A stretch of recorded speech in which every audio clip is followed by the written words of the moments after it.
Hello, and welcome to the Wild Wild West podcast. My name is Richie Riche of the MHRT Network. Over that away is DZ repping his Los Angeles Chargers. And down there, we got Nabman repping his Las Vegas Raiders. We got a great show for you tonight. Quick little recap. We're going to go over a little bit of the Super Bowl because you kind of got to, right? It's kind of, the most important game of the season. And then we're going to jump right into some of the Raiders news in particular with their new addition there at the head coaching position. And then we're going to finish off the show a little bit here to just kind of touch a little bit, not go super deep into that, but just a little bit on free agents on our team and like three guys that we know are free agents that we'd like to bring back. And as always, we want your comments. We want your feedback. So get those keyboard fingers ready so we can get those comments displayed on screen and talk about them here live on the show. Quick housekeeping here, just as we start the show.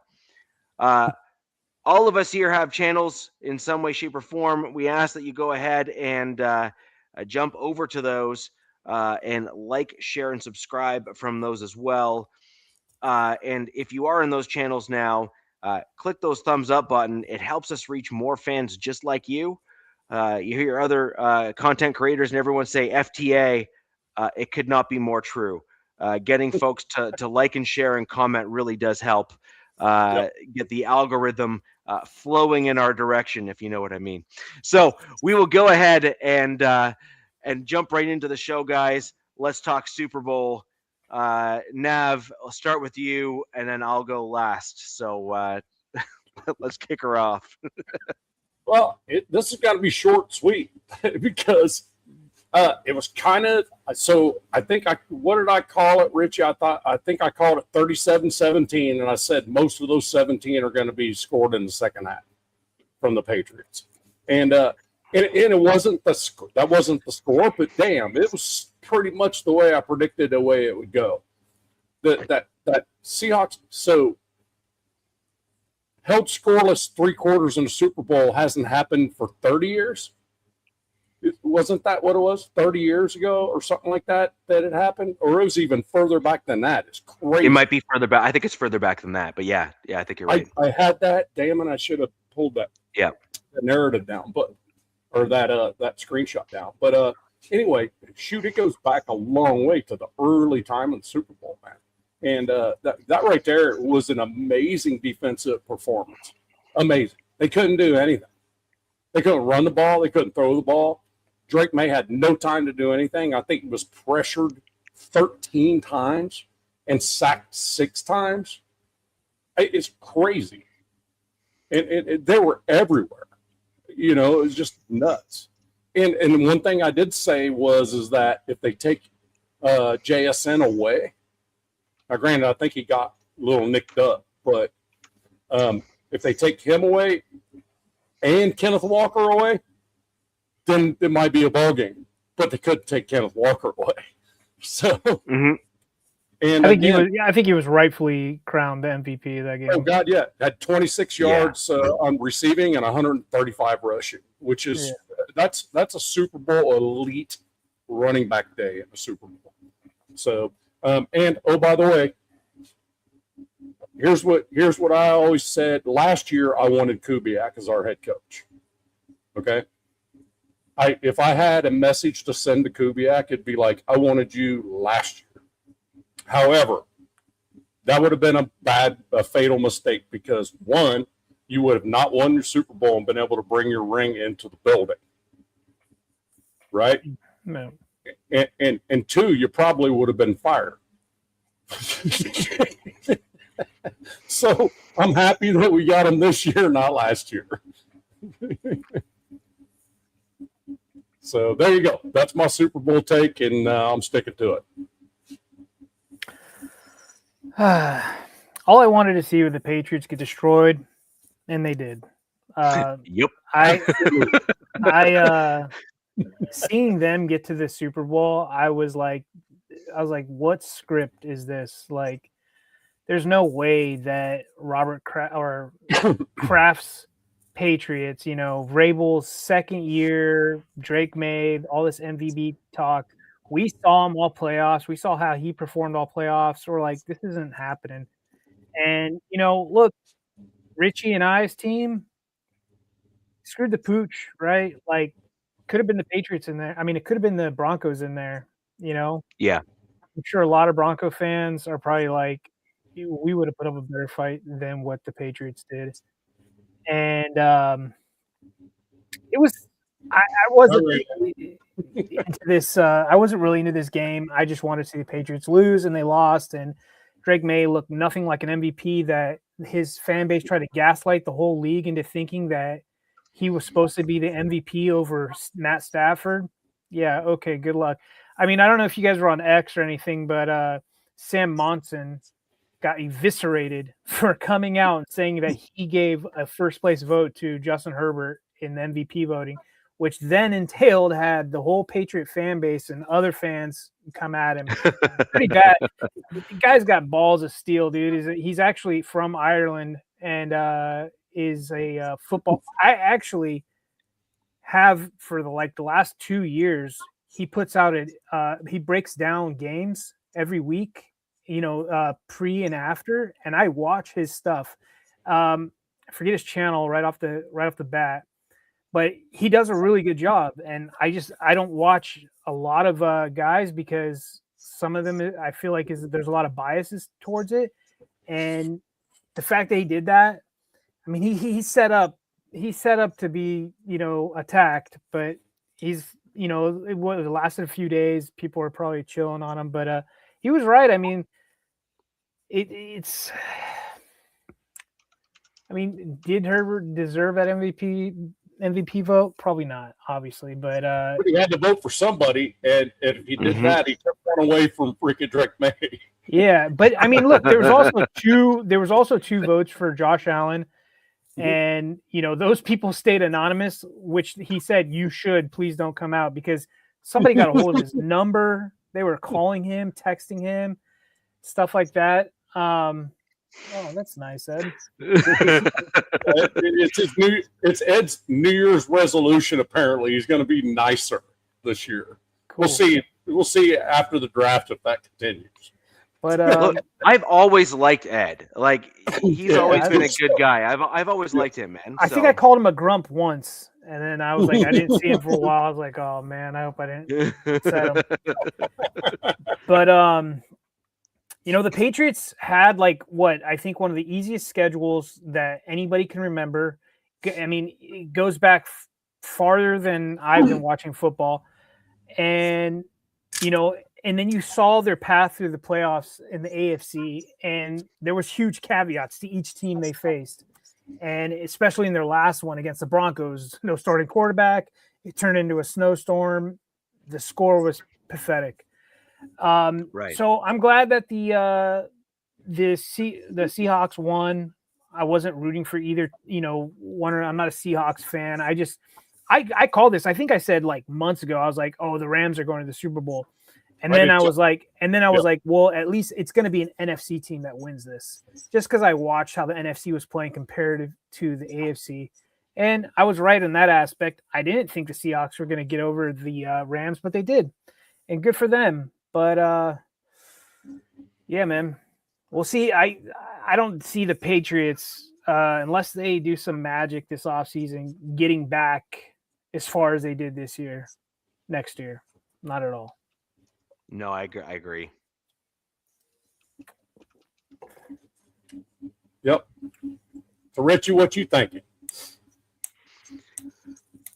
I expected a little bit more domination on the offensive side of the ball earlier for the Seahawks. I thought that the Seahawks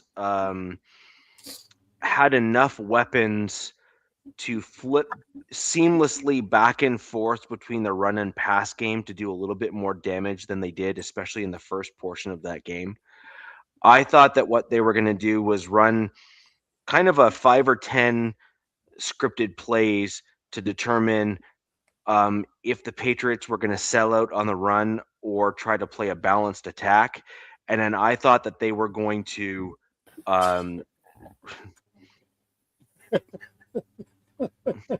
No, actually, Tantino or Tinio. No, although I have heard that Robert Kraft is potentially fond of the Asian masseuses that are leather bound in some way, shape, or form.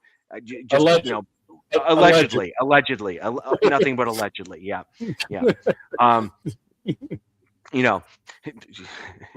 Just say it came up, maybe kind of, sort of.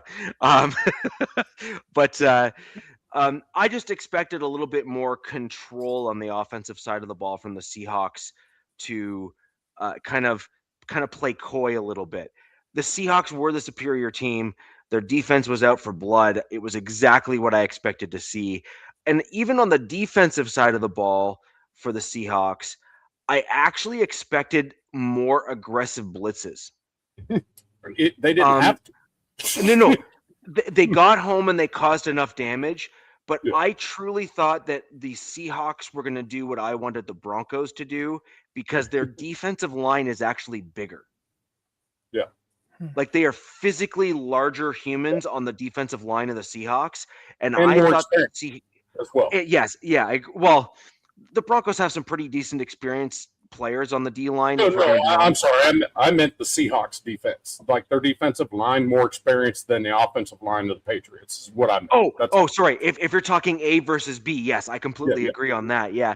And so my general thought is that you're going to see an intentional overload on the D line, from the D line of the Seahawks, because the Patriots offensive line has actually struggled for the majority of the season with pass protection and whatnot. Yes. And Drake May is Campbell in particular. Will Campbell, their star left tackle. Right. Playing devil's advocate, they did play some really good defensive lines or some defenses in general. So there's that. They did. Their defense was on point. I mean, they held them to 3 straight field goals. I mean, crying out loud, the defense played their butt off. I'm not saying they didn't. I just expected more overloads. Things to really basically, let's put it this way: if you overload a side and get to the quarterback and cause 3 and outs really early and cause a young quarterback like Drake May to get skittish fast, real fast, right, you then force the Patriots to capitulate to your style of football. And you've owned the game at that point. You are done. Like, the other team is over because they're having to play to you, not you play to them. And I kind of felt that the Seahawks didn't do that, and they had the player personnel. Look, they owned the game. There is no disputing that. Like, the Seahawks owned that game. But I truly felt that they could have not just owned the game, but dictated the game better. And that's really that's really where I was at with it.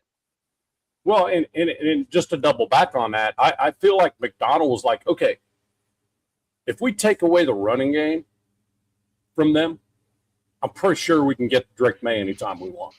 And they did that a lot. Look, I'm going to tell you what, Devin Witherspoon was not far from being the MVP of that ballgame.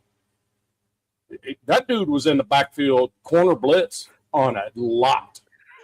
He was in that backfield a lot. Now, do you agree with that? I mean, Witherspoon was in the backfield constantly. I mean, it was like they were daring Drake May to throw one. Daring. We're going to take away your run game. Let's see what happens. And I think that's the way the Seahawks were. And then once the Seahawks realized that the defense just had them with rushing 4, then they're like, okay, we will take those field goals. We'll take that. Because eventually – Patriots are going to have to get a little bit tighter up to the line. They're going to have to start, making some plays. And Darnold hurt them a couple times. You know what I mean? Even with, JSN going out. Did he end up with a concussion? I don't know I know he got nicked up though. I think he was towards it. Was it the second half? He got drilled pretty hard. He folded over he was in the tent for a little while, but I don't think he was quite right after that. And my whole point of the game for the Patriots to be able to win was you got to take away Njigba and Kenneth Walker. And Kenneth Walker was running all over them. Yeah. Oh, Njigba was out for a concussion, and it took them a secondary evaluation to allow him back into the game. Is that what that was? Okay. Yeah, and so he was pulled for the secondary evaluation because the NFL, honestly, like they've been slammed like pretty hard this season for like almost ignoring concussions for the most part. Yeah. And I think they did not want to. Well, it's not like it's like anything new, but especially this year. And I think they didn't want the Seahawks. They tried to make it a game, really, is what my honest opinion is. I mean, that's that was like what we were trying to say is like the Patriots are going to get down and something's going to happen in the second half, and they're going to try to get these guys rolling again. And thankfully, the Seahawks stood on business and handled it what they had to. But, well, I mean, the last show we talked before the Super Bowl, we all agreed that this is going to be bad for the Patriots. Yeah. This defense is for real. Yeah. Would you say that are we in agreement? I mean, Richie might not be, but that the Seahawks are probably the number one. Were they the number one defense in the league last year? Overall, they were. Overall, they were. Overall. There were categories where the Broncos were number one, and there were other categories where the Seahawks were number one. So think about the Patriots. When you grouped it all together, though, the Seahawks had in totality, they had kind of a higher ranking as a result of grouping everything together. Yeah, and that was also if you include the playoffs as well, because they trashed everybody they played in the playoffs. So it wasn't even a game in the playoffs. So so you lump that all together, and then the Seahawks, if you look at it in totality, then they probably were the best one as a whole. Okay. And there were people coming from everywhere. I mean, they were rushing 4, but they were bringing corners, safeties, constantly. Somebody is coming at May, and May, he had no idea what to do with himself. Had no idea. They got a touchdown on a play they shouldn't even. It shouldn't even have happened. It was a busted play in the defensive secondary, and I mean, you're going to have those. The best defenses are going to bust a play. It's going to happen. Yeah. I agree. But we all talked about that. This is going to be the reason that the Patriots lose. I'm glad the Patriots lost, but is it just me, or did it feel like this Super Bowl was lacking some juice? Like it was boring because it was a defensive against defense for the longest time. I'm talking about like the Super Bowl. I like the only drama about this Super Bowl was the halftime show. Like that was the whole hype to the whole. I think that overtook what teams were even playing. Like, so overblown. Yeah, but I'm just saying, like this Super Bowl for me, like yes, obviously there's two teams. They're not my team in it, right? But it's just like I'm like this Super Bowl, like low key, like I'm not talking about defenses because I love defenses, and the Seahawks and Patriots. We've talked in previous shows. We talked before the show how I thought the Patriots defense was really, taking a next level, especially in the playoffs. But to me, the Super Bowl sucked as a whole in general, in my opinion. I was not a fan of it, and I'm glad it's over because I was like, whatever. Hi. Hi. Okay. Can you put that one up from Zahn, my buddy Zahn? Oh. Yeah, because to be honest with you, if you put that one in the chat from David Zahn. Oh, David Zahn. Okay, hang on. Which one? The last one? The very last one. No. The very last one he posted. One more down below that. Yeah, I'm with you. Yeah, I'm not even talking about. I'm just talking about just. No, I'm not disputing that.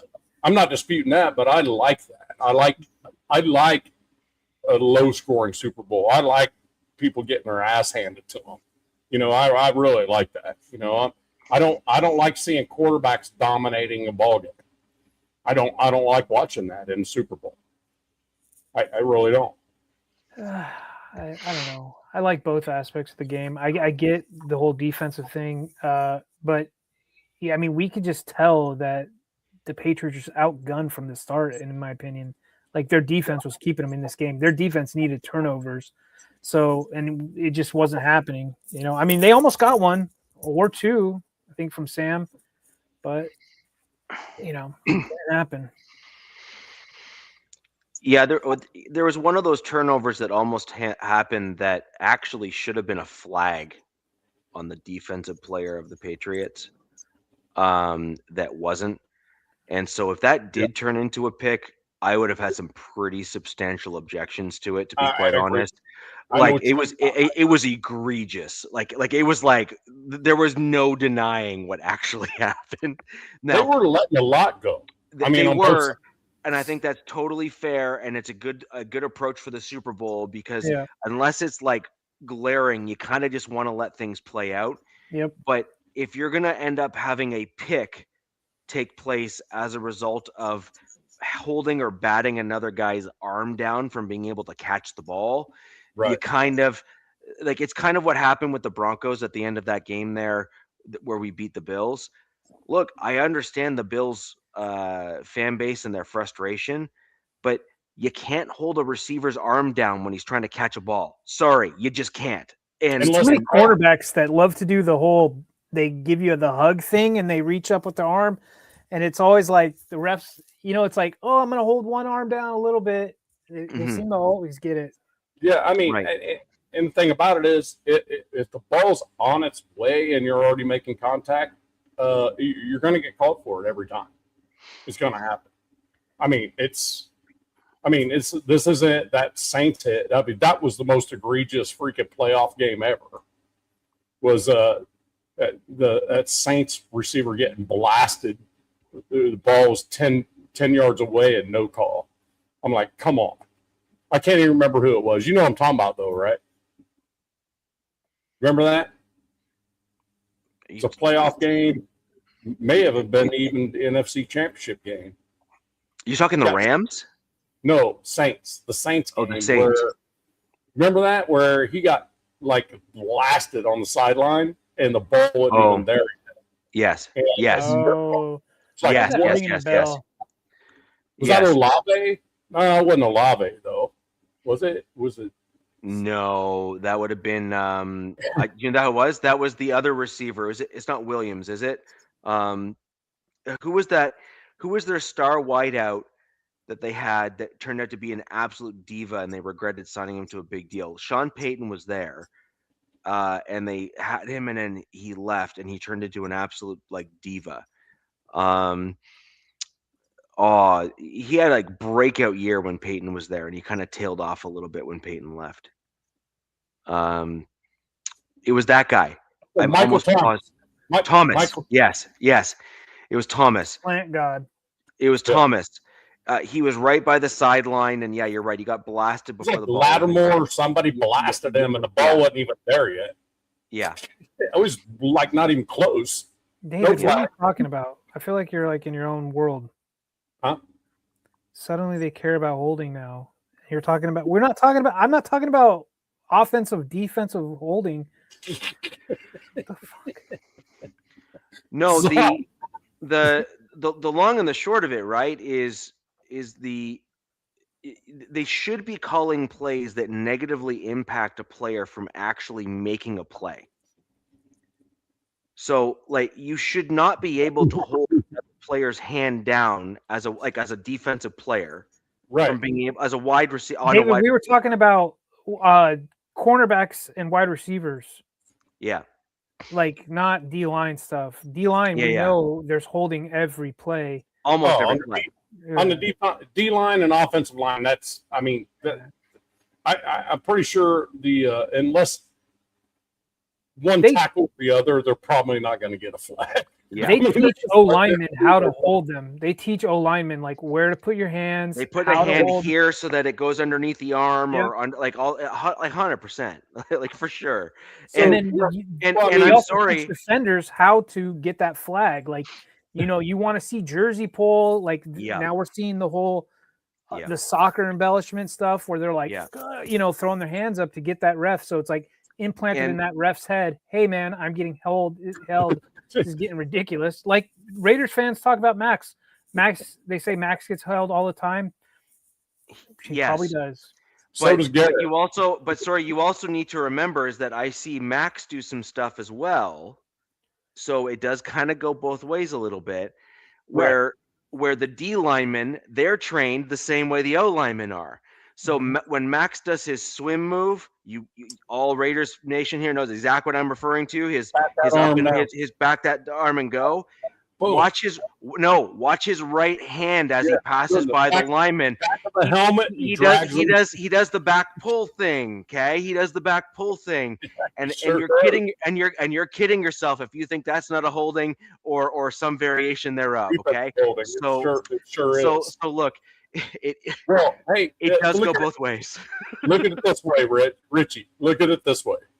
There's a reason why our right tackles and left tackles in the NFL, some of them are not drafted early because they have too short of arms. Will Campbell, the dude, exactly. Patriot. Yeah, that guy got exposed all playoffs.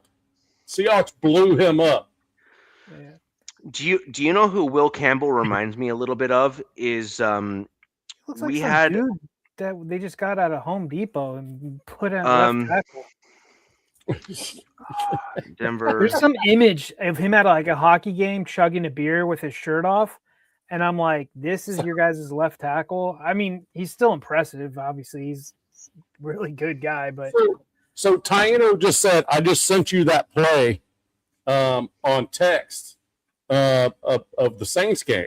I'm like, "No, you didn't. You sent me a picture. The Las Vegas Raiders have signed Gary Busey as their head coach." That's what you sent me. Come on, bro. Get the hell out of here. You didn't send me that. Every time I see a new clip of Gary Busey, I get sad because he's just getting... No, it's Gary Busey. Yeah. So do you know who the Patriots left tackle reminds me a little bit of is Orlando Franklin. I remember him. For the Denver Broncos. Yeah. So useless in LA. Useless. But this is the thing. In the regular season, when he went through the regular, with us, and he played a couple seasons back to back, he was incredible as a run blocking right tackle. He was awesome. He was aggressive and everything. The issue though is when he got into the playoffs, he went against dudes that had longer arms and were simply able to maneuver as well as having the arm length over him. And it proved to be a big time problem. And he got blown up in Super Bowl 48. Yeah. Bayou Raider called Will Campbell buttered sausage. Yeah. And no, but it's you guys also had another dude that was with the Broncos that I really liked at the guard position even, and he had a major issue, but he had like T-Rex style arms. Netani Moody.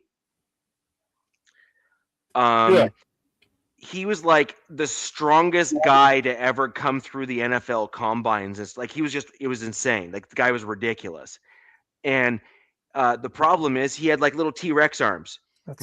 And he just couldn't do it. He couldn't keep and maneuver players the right way in terms of getting it done, despite the fact that he had an incredible amount of talent. And if he just had slightly longer arms, he'd probably still be playing now. Sure. Well, was he a tackle, or they didn't push him inside? He was a guard. And still, his arms were that big of a problem as a guard. The thing about it is, it's like an extra split second to be able to get contact to push him up the field, and it really comes down to that in the NFL. We all know that it's like a split second of. He didn't have the arm length to do the initial push out and then reset. They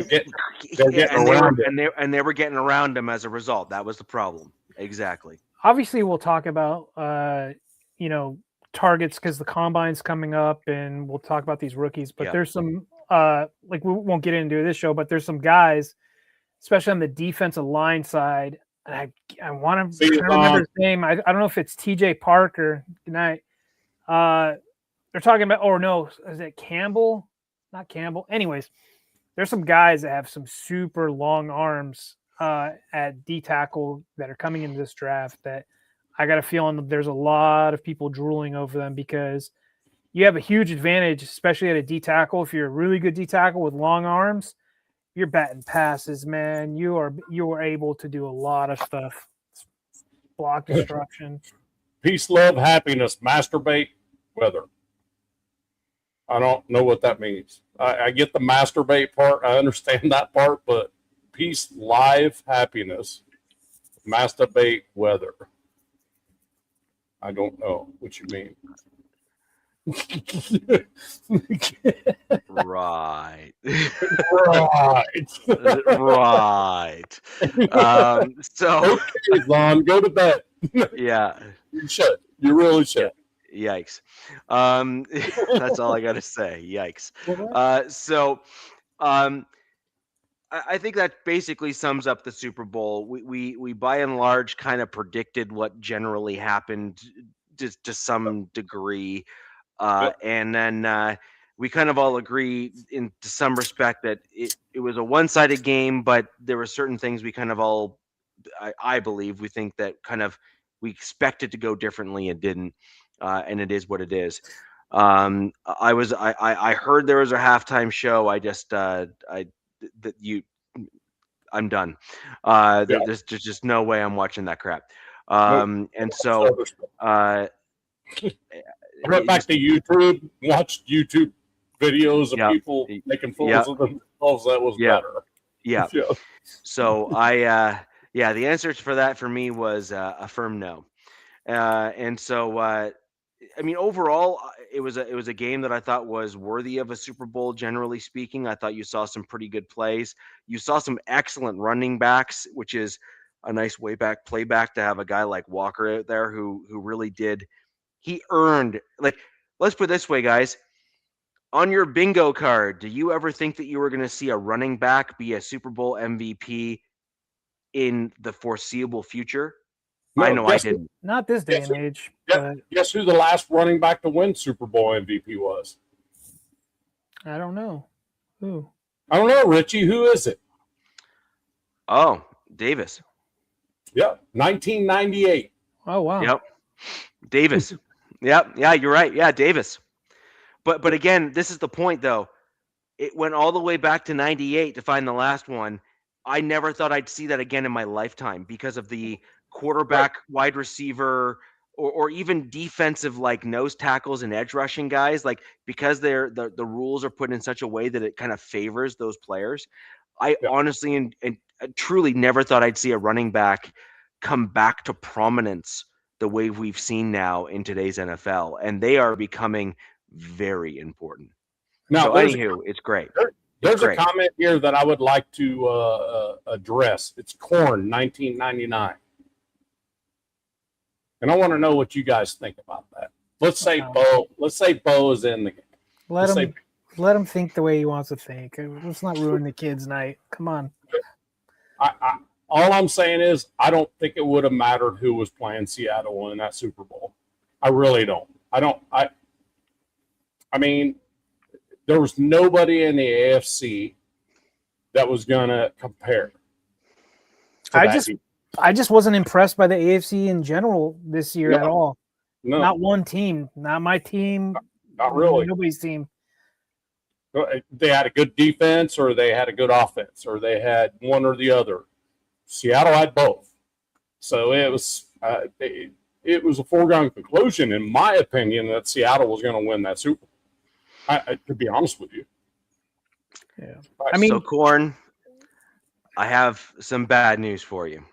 You're not going to like my answer, but I'm also going to tell you I don't care. So we'll level the playing field as it pertains. Never happened to begin with, so there you go. So the long and the short of it is this. We saw the Denver Broncos not make the proper adjustments against the New England Patriots, and they had every opportunity to win that game, and they chose not to, in my opinion, because they did some really stupid things. Okay? So now when we look at where we're at in terms of what the Broncos could or could not have done, do I think the Broncos would have been far more competitive than the Patriots given the talent that we have on the team? Yes. Do I think the Broncos would have been able to do a lot more defensively against the Seahawks than the Patriots did? Yes. Why? Because I believe the Broncos defensive line as well as the edge rushers are simply better across the board overall than the Patriots are. I just think that's a fact. Now, the issue that I have, and this is, look, the Broncos have already given you the answer to this question, so I don't even need to be the one to tell you that there needs to be changes. The Denver Broncos have retained and hired back Davis Webb as the offensive coordinator, and there has been very firm and or at least pretty confirmed rumors that he will be calling plays at least to some extent on the field. Wow. Now what does that tell you? That tells you that Sean Payton is likely getting near the end of his career, and he believes he's going to retire in a certain window of time. 3 years. 2-3 years, that kind of, exactly, 100%. And look at what his mentor did with Sean Payton at the end of his mentor's career. He turned over play calling duties to Sean Payton, and then Sean Payton elevated himself back up to head coaching status. So I believe that the Broncos and Sean Payton have basically shown their hand. They said, we messed up. It was on play calling. We need to get better. We need to get more creative. We need to kind of get a little bit more precise with our play calling, and we need to be able to adapt faster. Now, do I think that Webb is going to be given the keys to the castle 100%? No. Why? Because I don't believe Sean Payton's play calling is atrocious. I actually think he's quite good. The thing is that they're going to be taking Webb and they're going to be heavily inserting him into the play calling duties and scheming, by the way, which is going to be the other big thing, because the Denver Broncos need it, and that's what I think the difference is. Do I think we would have beaten the Seahawks? I think we would have made it very competitive. Do I think we would have won? No.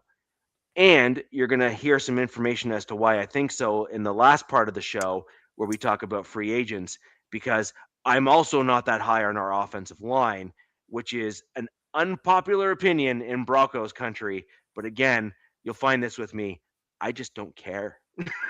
Richie, I saw something the other day on the old X platform.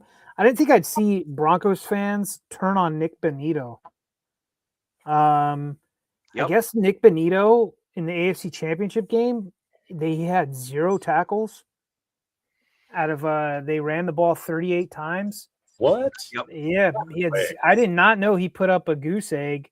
I mean, we all know how good Bonito was this year, especially at the beginning of the season. Dude he was like a freaking rocket. I'm seeing like people like Broncos fans are like, dude, the guys. I mean, this is a big. This guy's got almost 10,000 followers. He's like, and then another guy's like Bonito, the big game choker, anti Von Miller. I'm pretty surprised by that sentiment. I'm not. I didn't know his stats But DZ, what were my comments when he was coming up over the last couple of years? I mean, you've been on the show and in the audience for a number of years now as well. And my comment on Bonito up until recently was he would go kind of a flash in the pan for a little bit, and he would literally then just completely disappear. Now, he showed much more promise than some of the other guys on the roster that I've seen that have done certain things as well. Like his get off was like really good. So like if he just did like a little bit more or whatever the case may be, you could kind of see that he had the potential, right? So that's fair. That's totally fine. But we've already seen that in Broncos country from Nick Bonito, where he kind of either was hurt and didn't tell anyone, or he was almost kind of like, I'm going to just kind of look like I'm doing the thing to save myself for the Super Bowl, and we'll wait and see what happens. I would prefer not to think he's that kind of guy, because to the Broncos country members, their fan base there that were kind of making those comments, Von Miller was the exact opposite. Oh, dude, he showed up. Von Miller was like, like the playoff time. Game on the line, fourth quarter, and then boom, he's dead.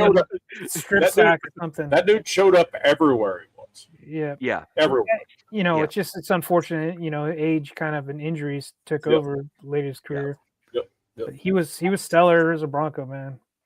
And then Vincent 865, he's throwing up some good points. Hall, Algier, ETN, Jefferson trade rumors. Those are all juicy things, especially with free agency around the corner. And with Justin Jefferson. I mean, and then we just saw, and I don't know if it's coming into effect, but I think the NFL used to go like, if you wanted to trade right with somebody, you can only trade, I think, 3 future first round picks. And the NFL saying they could go 5, which is insane in the NFL. Do you know what that'll open up though? That will open up teams that have found a franchise quarterback, but they don't think is quite good enough for their team, but another team thinks that they can do better with them. You're going to see guys like that get traded. Like for example, and DZ, this is an unpopular opinion that you're going to hear from me as an example, but as an example right now, today, here and now, the question is, if the Chargers are picking high enough in the draft and they have become, and they believe that Herbert is really, really, really good, but not good enough to get them to the Super Bowl, if you got 5 firsts for him, I'd do it. Like, why not, right? Like, why not do it? And so, like, there's a reasonable mental mindset to get yourself into say. I don't think there's really that many QBs in the league right now that any team should be married to like that. You've got a lot of factors. You've got age. You've got all kinds of stuff. I think the only ones DZ that are protected by that is the older ones, like Stafford. You know what I mean? He's got like 1 year left in him, if that. 1 or 2. I mean, but the dude just won his first MVP in the NFL. It is right. It wasn't. Here's my point, though. If I'm Seattle, and if that rule passes, and I go to the Chargers and say, I'm going to give you 5 firsts for Justin Herbert. Yeah.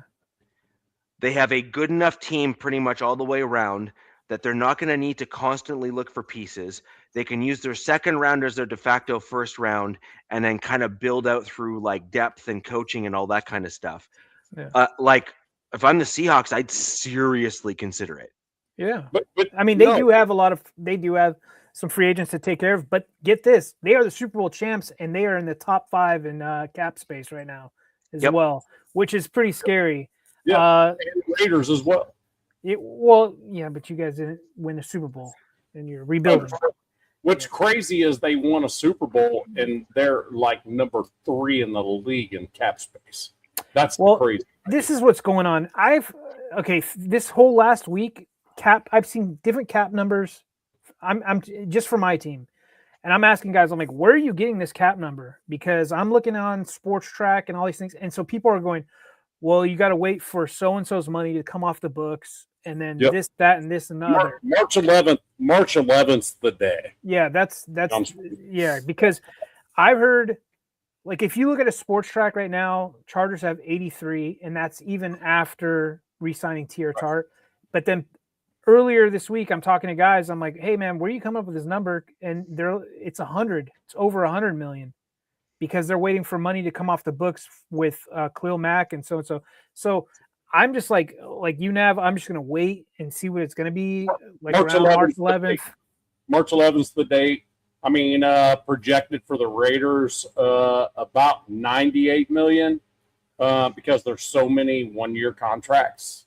Those little $1 million, $2 million deals are going to come off at the same time, released at the end. But to go back to back to Richie, 5 firsts, dude. I'm not married to any quarterback.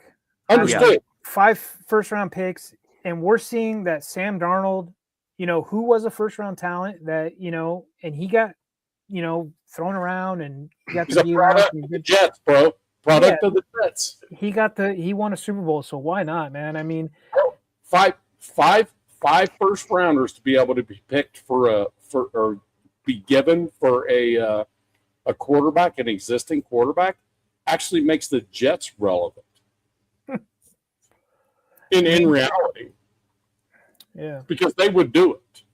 Yeah. I mean, I'm hearing nasty rumors. I'm hearing Joe Burrow is the next Rams quarterback after Stafford. I'm like, oh God. Joe Burrow needs to freaking not get hurt every year, and then I can talk about Joe Burrow being a freaking elite quarterback. But I can see the Rams doing this whole 5 F them picks thing again, and going F these picks. Here you go, Cincy. Here's 5 first-round picks. Give us Joe. They do 4 or 3 maybe, or something crazy, something, and throw in a player or two. Yeah. And because they're going to be like, Matt Stafford's going to retire, And by the way, that MVP vote, it was pretty close, Nav, between Matt and May. But to say that that Justin Herbert vote took it away, it would only tied it, and then Josh Allen still got 2. I don't think it makes sense for the Chargers though to move on from Justin Herbert. He's not really had a chance to show anything yet. Really, we'll see. The whole team's never stayed healthy. That's true. With him around. So I wouldn't just like. My whole pause on it though, Nev, is quarterback development in college and the NFL is such trash. Yeah. It's really bad. It's not like, when we were growing up, we'd watch our team draft a quarterback. They'd sit for a year or 2. And then they seem to be the little red. And plus, when they were in college, they didn't bounce around to school. They stayed at one school, and they developed at that one school. I mean, the Packers have had how many quarterbacks in the last 35 years, 40 years? Not that many. 3. Right. 3. So it's, I mean. Is Burrow elite? He's a great quarterback, but, He's got to stay upright. That's the thing. And the Bengals will not allow that. So, resplendent Raider, Burrow is elite. I mean, everybody keeps posting like top 5 quarter. They put Burrow in it all the time. They don't ever mention that Burrow has probably the best duo at wide receiver and had Jason T. Higgins, amazing running back. And by the way, pretty good tight end as well. But the guy can't stay healthy. You know what I mean? Like he's not a Ted. He's not a there every day. They need to invest more in protecting his ass than they do in weapons. I mean, in this day and age, I still got him as a top 10 quarterback. He's a great quarterback, but like elite, like who's elite and who? I just don't know anymore, man. Like, well, we don't know because now we had Drake May and Sam Darnold in the Super Bowl. Right. Now we don't know who really is elite. Lamar can't get it done. Josh can't. I've got so many questions about Lamar, but if you mention Lamar on other shows or other people jump down your throats, like no. But I'm just saying they haven't gotten it done, and they've been around a long time. I mean, Justin, you can put him in there. Dude, Justin he's been shit in the playoffs, but during the season he's been amazing. He reminds me. And he hasn't gone as far as Josh Allen because Josh Allen has won some games in the playoffs. But he's like he puts the cape on and then come playoffs, because we all know playoffs is a different beast, right? Like it's nothing compared to what he is during the regular season. No, I'm just saying Josh Allen has played elite quarterback play in every single playoff game he's played in until the last one he just played in.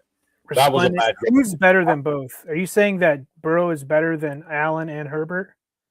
I mean, look, dude, everybody's got their own opinion, man. That's cool. It's cool, but you got to stay on your feet first. If I'm building an organization right now, I'm not picking him over those 2. No, because I want my quarterback to stay out there all season long. But look, dude, he's like I said, he's still great. I love him. I love his the moxie. I love his decision making. I mean, when he's on the field, he is probably the best quarterback in the NFL. Is Burrow? There's no question in my mind. But he's not on the field very often. That's the problem. Yeah, we could go about this all day. That's right. Who's great? Who's not good? That's why the Steelers can sneak into the freaking playoffs, because everybody in that division is terrible. So, let's quickly get into it and talk about your changes there, Nav. Oh, what changed? You mean the coach? New head coach? Oh, good. We covered it. All right. Next topic. I thought we were watching Groundhog Day again. Just kidding. All right. So Kubiak coming in the building. The one thing that I think is not super important is who the offensive coordinator is going to be. Right. I mean, here's the thing. The logical choice is that Janoko from Seahawks comes with him. But if he decides to stay and be the offensive coordinator for the Seahawks, then, I mean, I wouldn't have a hard time with John Benton coming over. 33 years in the league. The dude's a freaking offensive assistant, offensive line coordinator. I mean, it doesn't matter because he's going to be in the booth. He's going to be coordinating the game plan because Kubiak's going to be calling plays. So all you need is an offensive coordinator who can take a little bit off his plate. That's all you really need. The important part for the Raiders is going to be who our defensive coordinator is going to be. Yeah. And to be perfectly honest with you, that is limited quite a bit. So when I look at it, everybody's talking about Jim Schwartz. So let me tell you, I dug into that a little bit further. One, he kind of screwed himself by resigning from the Browns. He did it. I think he did it on I'm pissed off, I'm out of here. Because, and I don't blame him, Todd Monken over Jim Schwartz? Come on. Browns, all you do is keep screwing up. Come on. I look, I can't speak too terribly about how you keep screwing up because I'm a Raider fan. So I'm just saying, really, Jim Schwartz is not going to be your head coach. You don't promote him. Come on. When you get rid of Stefanski, I mean, come on. So, what it will take to get him would probably be a fourth rounder if we wanted to get Jim Schwartz, but we don't know what Kubiak's looking at. We don't know what our head coach is looking at. It was obvious in the presser. He said, hey, once I'm done with this parade, I'm in the building and we're going to go to work. And even when he was asked about Mendoza, he goes, just need to look at some tape because all I've been looking at is tape on people that we're going to be playing against until I won a Super Bowl. Rightfully so. That's what he said. You know what I mean? And I love it that dude's going to walk in the building getting ready to get his ring. That should be instrumental in the locker room. Schwartz, I don't see that. So Seattle, the defensive coordinator in Seattle is Dirty. And I can see that happening because the dude is the defensive coordinator, but Mike McDonald calls all the defensive plays. So this is a chance for Dirty to actually, with Kubiak, right? That's a chance for him to actually take a lateral move and actually be a play caller on defense. I can see that. So here's my next piece. Robbie Leonard, we kept him for a reason. Robbie Leonard's a young defensive mind, and he's been in the building for a while. If we just elevate him, literally costs nothing except for a pay raise. So Rob Leonard was basically Patrick Graham's right-hand man, but when Rob Leonard got an opportunity to call defense, we looked a lot better. Went to a little bit more of aggressive, push it up the field type of deal, right? But let's see. Like I said, and then the offensive coordinator is really not that big a deal to me. You just need a dude that can actually game plan, to be honest with you. Because if the head coach is going to be calling offensive plays, then you just need a dude to take some shit off his plate. To be perfectly honest with you, it's not that big a deal. And then all the other special teams coaches. Now, I think I told you this, I definitely do want Jay Harbaugh as a special teams coach. Not happening. But from the Seahawks. Oh, by the way. I'm telling you, I want this dude. I want this dude. Come on. Bring him. And DZ. The fact that he has a Super Bowl ring before his father, That's got to really, Jim's like, that's got to hurt. That's got to hurt. And that's why I want him. That's why I want him. Twice a year, you'll see Daddy. Let's go. I'm big about Jay Harbaugh. But anyway, enough with the coaching stuff. The rest of them will be filtered down. Coordinators. We kept a few. Like I said, Rob Leonard is a defensive mind. I can see him being elevated if that's what Kubiak wants. And I call Kubiak Ice Cube. K-U-B-E. K-U-B-E. And the reason why is because his presser was that way. I think you guys are probably starting this week, you will probably see a flurry of dudes being brought in or rumors because they're essentially right now the Raiders are the last team to get their staff assembled. So they need to move quick because you alluded to earlier, I think the new league year opens in 1 month from today. Yeah. So, they want to get a jump on it. So you guys are probably going to assemble that staff, pretty quick. You have 1 week. I feel basically have 1 week. I feel like Kubiak kind of already knew who was coming with them. There's probably some guys. That Kubiak family's been around for a while. There's dudes in the collegiate. There's guys that are probably at home sitting. Well, Well, and there's also, Josh McCown. I didn't know. I don't know if he didn't get hired anywhere. Josh McCown is an OC. Oh, is he really? I didn't know that. Yeah, Josh McCown can be an OC. Okay. You know what I mean? He's not had an opportunity to be one, but I can see that possibly happening. But like I said, OC is not my concern. DC is my concern. It should go, you got your head coach, DC, offensive line coach, and then the rest will just fall where they need to fall. Right. And the OC should be an OG. I said OC, OG. Bring an OG in there, to a game plan. The dude knows how to do the work. Been there for years, and that's Benton out of I said freaking, not the FU. So just so you know, I'm getting better. I'm getting way better. Good tonight. Getting way better. P's and Q's. I'm getting way better. So Nav, I have a suggestion or a solution actually for your team. Sure. Which I'm going to regret saying. Don't you dare. So I agree. I actually think the guy from Seattle there is probably well suited for your team as a DC. Yeah.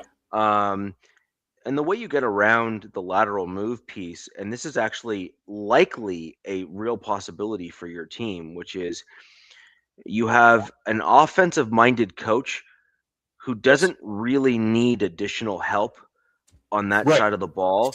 You're 100% correct. He just needs a guy, kind of like the way that Sean Payton needs a guy in the OC role, like up until recently.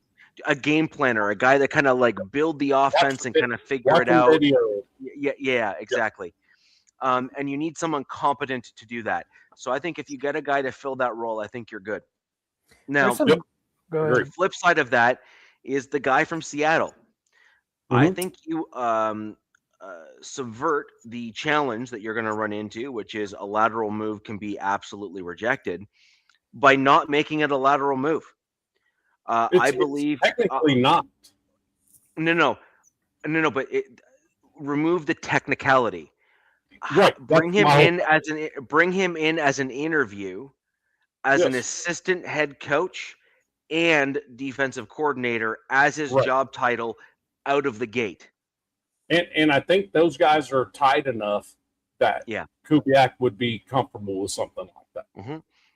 Because the Raiders have done something like 1 week after, not even like a day after Pete Carroll was fired, they named someone the president of freaking football operations.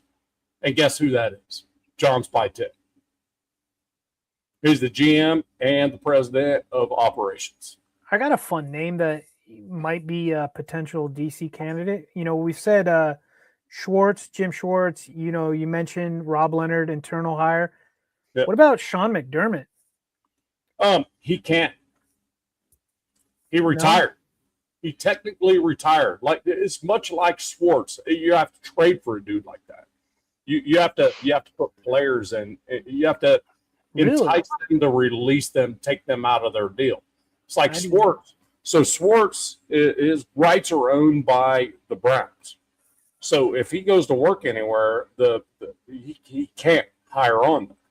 Oh, wow. I mean, they're assistants, right? Because if McDermott, there's no head coaching vacancies open. Now, if there was one and McDermott wanted to be one, that's different. But he's going to be back to be a coordinator. The Bills still own his rights. Okay. Because McDermott walked away. Okay. Before his thing was expired, I guess? It was expired. Yeah, and it was a trade-friendly or a team-friendly side of things. They still own McDermott's rights, and McDermott's made it very clear he's going to take a year off and reevaluate himself. There was another. You kept talking about Durde, right? From the Seahawks as another potential. There's another guy, isn't it? He's also with the Seahawks, isn't it? Carl Scott. Yeah. As well. Carl Scott. Yeah. Yeah. Yeah, it's another one. Okay. But before I went there, internally, Rob Leonard would be elevated to DC, in my opinion. To me, your D-line guy, right? My D-line guy. Yeah. Okay. Let me see Bayou, he was fired, but the rights were still. The funny part about it is his contract is still out there. And Bayou, you gave me the key on the Schwartz thing where I could unlock all this crap. So it's called greasing the skids, by the way. You can grease the skids by giving Cleveland a 4th rounder, which, oh, by the way, we have 3 of those. Yeah, it's wild that you guys have that many 4th round picks. Yeah, 3 4th rounders and a comp pick in the 4th. 4th rounds are juicy picks. Man. And a comp pick in the 4th. So there's some other names. I saw Andre Patterson, Steve Wilks, and George Edwards. Steve Wilks, I think, is staying. Okay.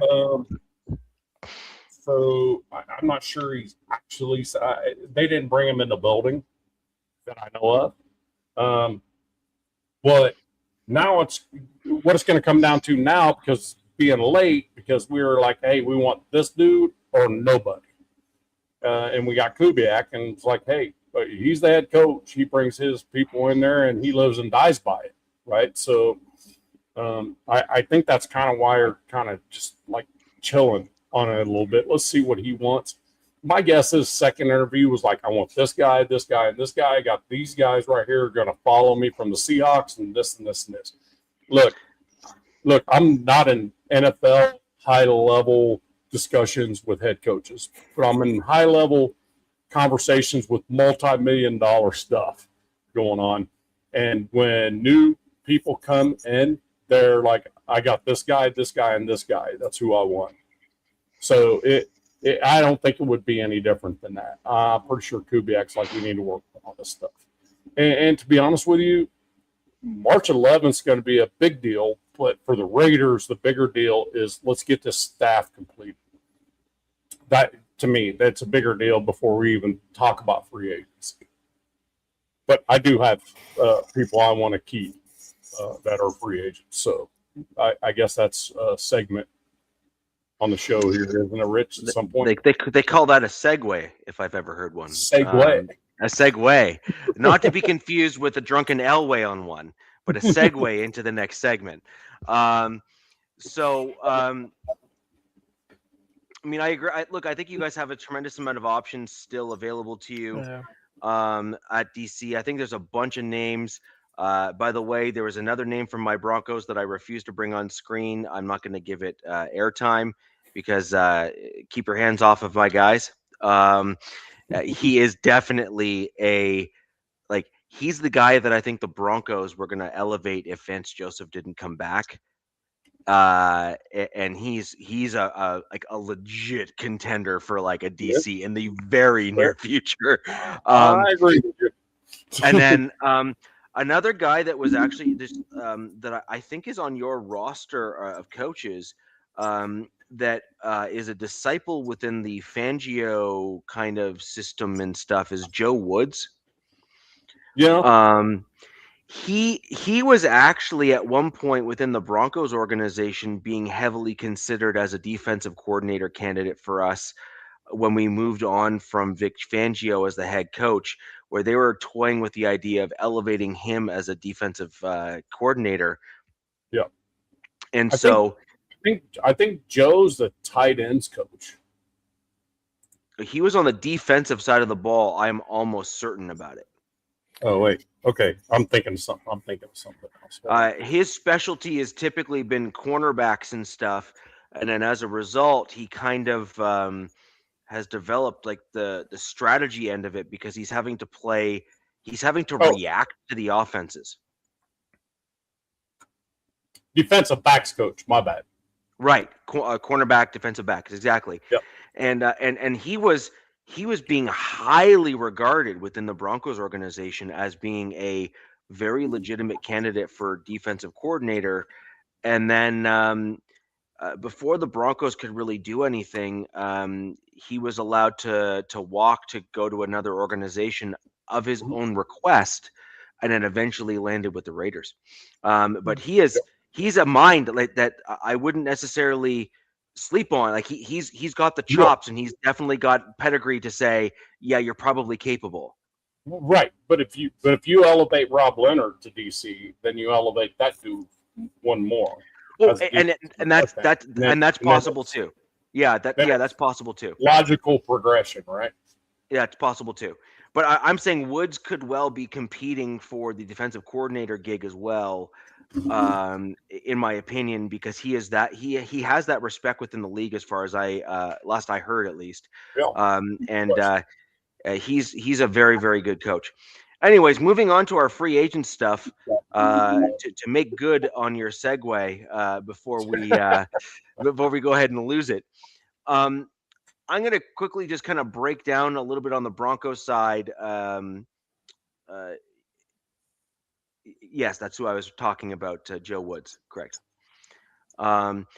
And I'm just going to quickly break down a few free agents that you guys are likely familiar with on the Broncos that are going to be names that you just kind of recognize. And we'll go from there.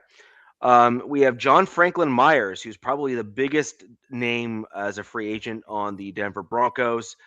He had one heck of a season. I mean, like one heck of a season. Yeah, and he's going to be getting himself a nice Brinks truck at some point from someone, if I'm not mistaken, if I had to guess. However, I do not believe it is going to be with my Denver Broncos. No. I believe that we have identified him as the comp pick guy for our team, where we believe that he's going to get a big deal. We're going to let him walk, and then we're going to try to bring in some additional talent there. Right. Some other quick guys that I will just kind of quickly break down. Alex Singleton, inside linebacker. J.K. Dobbins, running back. Justin Strnad, inside linebacker. Little Jordan Humphrey, who is not so little. And Sam Mustipher, center, who we brought in as a stopgap, who played very well, actually, for the Broncos as a backup center. So that's a couple people to keep in mind. I'm going to quickly touch on a couple of restricted free agents. Jaquan McMillan, our nickel corner who started the entire season for us, is a restricted free agent. Palcho, who has been mentioned many times on the show, is now a restricted free agent for my team. Jaleel McLaughlin, running back. He was the scat back that you saw play number 38 on my Denver Broncos. A pretty good player, but kind of a limited guy. Really only good at kind of a couple key things. Not a full, well-rounded running back. Right. And tight end Nate Adkins, my favorite tight end on the roster, actually, for my Denver Broncos, who I do believe we will simply bring back if I had to guess. Richie, the Broncos might have the least amount of free agents unrestricted out of any team in the league right now. I think you only have 11 right now or something. Yeah. We have 18 unrestricted. Yeah. 18. And then I'm only going to really bring up one guy that I think that matters on the exclusive rights free agents, and that is Dondrea Tillman at the edge position for my team. He's a low key, like, pretty solid contributor to the Broncos. He's a guy that no one talks about, but you look at his stats and he's quite good. He's quite good. He's been low key productive, and he has been a developmental player that the Broncos have been working on behind the scenes. So those are the kind of the highlight free agents within the Denver Broncos. So you think John's going to be your comp walk away guy? Correct. Okay. What about Alex? You guys are going to sign him lifetime? I think he's a lifetime Bronco, in my opinion. I think he's being brought back. Singleton. Alex Singleton. And then he's the lunch pail guy. He's the guy you actually want on your team, that you bring in on a like team friendly kind of deal, where you allow yourself and him to kind of like walk away without dead cap kind of thing, where you come up with like a mutual agreement and you kind of say, we want to keep you, you want to stay here, but we need you to be basically like a linebackers coach on the field. Yeah. And you keep him on the field to work with all of the young dudes that are on your team. I mean, he's getting up there, but he's still playing at a high level. Yeah. You've got like what? John Franklin, Alex Singleton, PJ Locke, and Stranad. Those are like dudes, like if from an outsider looking in, that I'm like keen on. Because those are the guys. Take Stranad. I mean, I would. Take him. I'm happy to give him up. Okay. Really? Thanks. Yeah, happy to give him up. I will give him credit where credit's due. He did actually improve this year compared to where he was last year, but he still showed his deficiencies in his game throughout the season, where he was beat pretty hard on where he kind of like overcompensated, kind of went like a little too aggressive, bad routes, bad cuts, didn't stay in his lane, all that kind of stuff. He does have some speed to him, so he's able to make up some of that from time to time. But overall, if I'm going to look between the two, personally, for me, I just think Singleton is just a better rounded player and more willing than Stranad is to impart. He's a tempo setter, man. Yeah. So he might not be, he's not your top dog on that defense, but he's a tempo setter in the middle of that field, and those are guys like the Chargers had a lot of guys like that this year. Those are the dudes that just, for you guys, Hufanga, that's another one. Yes. Yeah. That's another tempo setter, man, like laying the wood on somebody, gets everybody else juiced, ready to rock. You know what I mean? Yeah. Yeah. It's when everything's getting like quiet, and you're at home in Denver, right? Yeah. And then, they're just the other team's methodically driving on you. Yeah. And then this dude puts one on you, and it changes the whole freaking set. Starts waking up, and then it gets a 3rd and long, and they're kicking a field goal or they're punting the ball. You know what I mean? That's the dude. I mean, you're right about that for sure. Yeah. So in terms of guys that I'd like to bring back of this list, Singleton would certainly be one of them for me. I think we need to keep him on the team, like I said, as like a coach on the field.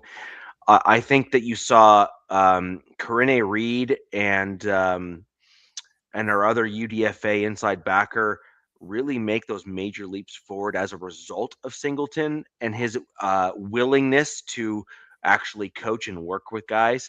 You can't really teach that. The guy's either willing to do it or he's not, right? Like it's not a, hey, you must do. The guy can just turn and say, like, go to hell, right? Like, I'm not doing any of that stuff. I'm not going to teach a guy how to take over my job. But at the end of the day, Singleton is certainly in an age bracket and an age range where he's no dummy. He knows full well that he's nearing kind of the end of his career. And I think he's at a point where he wants to leave a bit of a legacy for himself. And so I think that he is a reasonable guy to bring back. I think you have him as a guy that you kind of have teach other linebackers on the field. And for the most part, he has stayed incredibly healthy. despite the fact that he plays a high collision position, right? Like he is often, if not is, the leading tackler on the Denver Broncos. Right. And he had himself some plays when it mattered most as the season kind of got down to crunch time. And I think that needs to be, in my opinion, rewarded, because I think it sends the right message to other free agents as you seek to bring them in, that guys that become staples on your team are not just kicked to the curb when it best suits you, or when it might suit you. You want to keep them but make it reasonable for the team as well. And I think that needs to be kind of something that's worked out there. Out of these other guys in the unrestricted free agent category, I would be interested in JK, depending on the other free agents that we might bring in. And then another guy that I really like is Sam Mustipher as a backup developmental guy, as a depth piece. I just think he's really good. He really proved himself on the team, and I would hate to see him walk as a result of that. In the next group, I will literally just mention 3 dudes from the next group of my Broncos. Jaquan McMillan is going to be a tough one to see walk. I'm not convinced that Jahdae Barron is capable of filling in at that caliber. Not yet. That dude is like, Jaquan McMillan is like in like the tippity top of the NFL in terms of nickel corners. Like, he is that good. Give us him. Give us him, because that's exactly what we need on our defense. Is a free safety. And then we got well, he's a corner, right? A nickel corner. And then we got Palcho. Yeah. And then we got Palcho, who is a Swiss Army knife on the offensive line. Literally the only position that dude does not play and has not played for us yet is center. At some point, he has played every other position on the line. And to be quite honest, he hasn't really missed a beat when he's played at any of those positions from the starter that was there. So, like, that's a hard one to say, let him walk. And then in a Sean Payton or even a Davis Webb or a Webb-led offense, you need a tight end that can both block and catch, and has the flexibility of play fullback if you want. And that gives you the roster flexibility that if you don't want to carry a full-time fullback, that you got the tight end that can play that role for you instead. And Nate Adkins is that guy. So he gives you that full flexibility in that position. And I think he would not be that expensive given, just generally speaking, kind of like it's a non-sexy position in the NFL. You know what I mean? It's he's not a Travis Kelce. He's kind of the tier below, right? And the Broncos are they have no more dead money now, right? Going into this. Like, that's all done. Russell Wilson after all this. Done, yeah. March 11th, it's done. Yeah. And then last but not least is out of the last group, which is the exclusive rights. I am quite happy with letting all of the other guys go, except for Dondre Tillman. I just think that he is a really valuable player as a depth piece, and you have him compete to see if he can elevate himself to get into that starting rotation. Nothing else. Nothing else. You stick him on a practice squad as a depth piece. Right. And then another guy that I'm going to throw out there where I think the Broncos are going to throw something at him and see what happens is Devin Key. Right. He was a gunner for us. He was spectacular on special teams as a gunner. And he played a little bit actually at the safety position, his natural position on the field, and did okay. And so I actually think that he could be a guy that we might throw something at and just kind of see what happens. But it's going to be really an interesting one for me. Last but not least, I'm going to quickly throw out a couple names. I got 3 position groups that I believe we're going to target, and I got 2 guys at 2 positions that I'm interested in. Kenneth Walker is actually a free agent. Yep. He is exactly what my Broncos need at the running back position. If you get rid of JK. Exactly. If we don't bring back JK, Walker would be a great fit for that. I see him getting re-signed. Well, and it's possible, but the thing is that I would be totally comfortable if the Broncos just started throwing around some Walmart money and then force the Seahawks to then up their ante with him and then basically hurt a contender by having them pay more than they wanted to. You said Walmart money. You mean it has to end in 88? Yes, exactly. Yes. Yes. Gotcha. Yes, exactly. But if Walker is not a viable option for us, as an example, and we're looking at pure external free agents as people for the Broncos, Breece Hall would be an interesting option for the Broncos as a running back. I don't know. Sorry, go ahead. I don't know why. So the Jets went on a fire sale with Sauce Gardner. Why didn't they do that with him? They could have freaking come out of his rookie contract. They wanted too much for him. Yeah, and then it bit them in capital. Yeah, they wanted too much draft capital, and it bit them in the rear because now they don't want to re-sign him for the money. But the Colts gave up like 2 first-rounders for Sauce Gardner. I mean, no, they were looking for too much for his services at a running back position, which you're not going to get a lot of guys. It's got too much risk involved in the collision of that particular position, like the high collision nature. So they were just looking for too much, and they weren't going to get it. And it kind of $30 million at running back is going to be difficult, even in this day and age. Yeah, exactly. And so those are the 2 running backs that are outside of the organization that I think the Broncos should be players in and see kind of where they land. And then JK would kind of be like the other alternative if they don't target or get one of those guys. I actually would prefer a Breece Hall or Kenneth Walker over JK just due to pure health, not due to production, but just pure health. But I think that that's going to be an interesting one. I'm totally okay with letting Bidet and McLaughlin both walk. I think that that's okay for my team. And I think we need a different mix in that running back room for us to be productive. Tight end is the position that I believe my team needs a tremendous amount of help at to round out on the offensive side of the ball. It's a good tight end free agency. 2 interesting tight ends that are available, David Njoku and Kyle Pitts. I would go with the first one. I mean, both would be fantastic. Both I think are viable options in a offense led by Sean Payton and Webb. I think they would both fit very well. Yeah. I think they can both be very productive. I think Kyle Pitts doesn't like to block, and Njoku will. Yes. There's some of that, yeah. And so those are just 2 names that I'm kind of tossing out there. I believe the Ingram experiment did not work out all that well, if I'm going to be perfectly honest. I'm glad he passed up on us, to be honest with you. He just wasn't putting in that extra effort that was required to do what he needed to do to be productive. He's like a non-factor for you guys, man. Yeah, exactly. And I got a bit of a nostalgic name here, but I think that the Broncos are probably going to do something if I had to guess. And I think the Broncos may make a play to bring back Von Miller on a vet minimum. Oh, wow. No shit. That would be great for your locker room.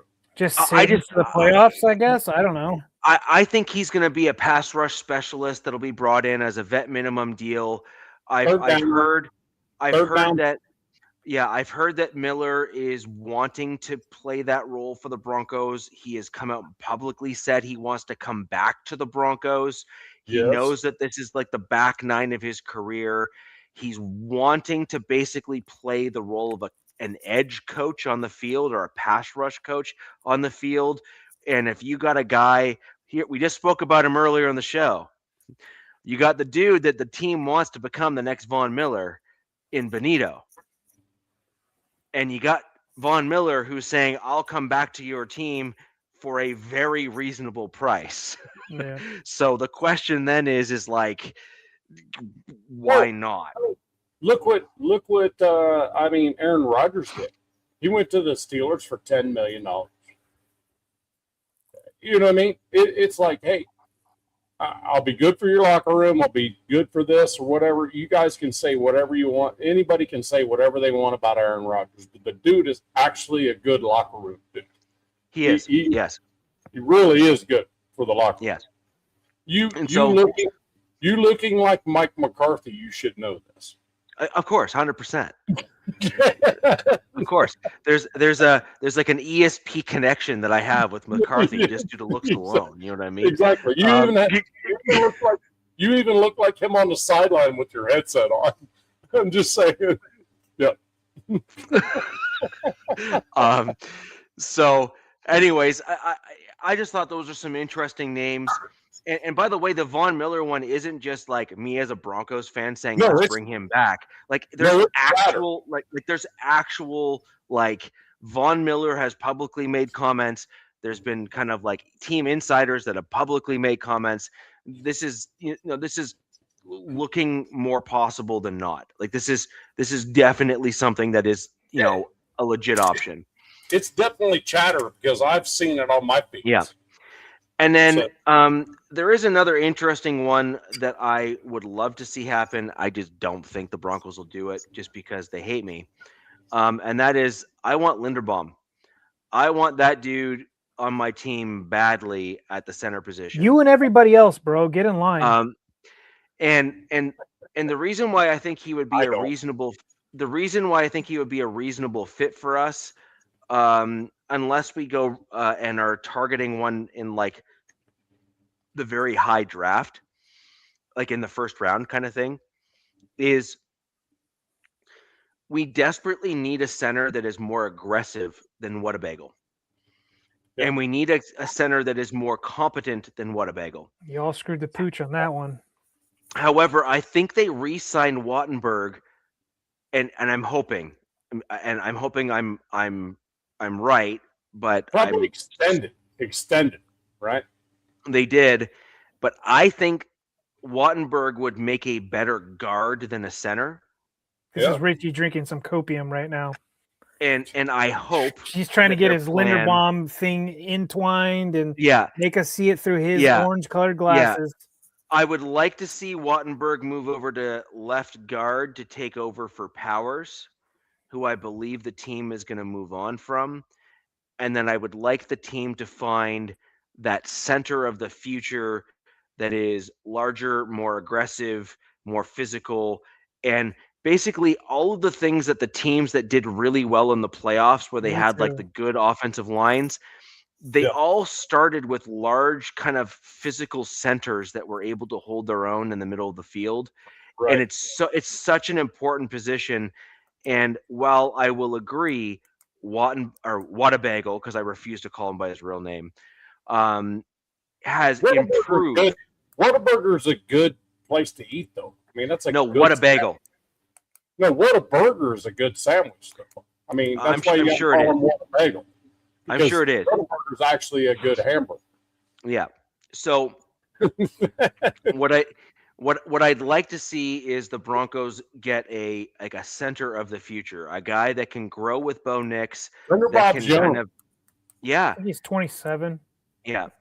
So that would be my preference in terms of that. He's going to set the market. Whoever he goes, he's going to be the highest paid center in the league. And I did not see any really interesting interior defensive linemen that we could backfill that really caught my eye. There's a lot of older vets available, Richie. But if you're making like a Super Bowl run, like there's some dudes. The only guy that I could see us going after, believe it or not, is Calais Campbell. Yeah, I don't know about that. Yeah, I mean, he's a Colorado native. Yep. And he's better now than he was. Yeah, I think the Texans, like their whole D line, except for the edges, are all free agents. There's some guys; they're just older. He's better now than he was. That dude, I mean, his name comes up in every game. Yeah, he's a very large human being. He's been in the league forever. He would be a great locker room or something. Yes. Hey, So can I address something real quick? JoJo that's up there says Trump 2028. We don't do politics up in here. We just don't do that. We're talking football. Beat it. Get out. Bye. We don't talk politics in here. We're talking football. Copy? So copy. Everybody agree with me? You guys agree with me? What he said. Okay. I don't. Dude, I'm Canadian. I can't. I'm Canadian. I'm not allowed to vote in the U.S. election anyway. No, I understood. But you don't pop in here. We're talking about football with some politics, man. Get out. Whether you like them or not, I don't care. No quicker way to chase away people than talk politics. Yeah, right. 50% of the American audience will go away when you start talking that. So yes, that and religion. Yeah, I agree. Very divided country right now. Yes. So looking ahead with that, there's like I said, there's a few vets and stuff like that. Calais Campbell just caught my eye because I know he's from Colorado, and I know there was talks about him coming to Denver at some point. Just the natural play for your home team before you retire. Play for your home team before you retire kind of thing, right? Right. But overall, I think that this free agency, the Broncos are going to make a couple splash moves overall. And then I think there's going to be there's going to be like one or two in the splash move section for the Broncos. And I think there's going to be a lot in the third wave for the Broncos. How many draft picks do you guys have, Richie? Do you know?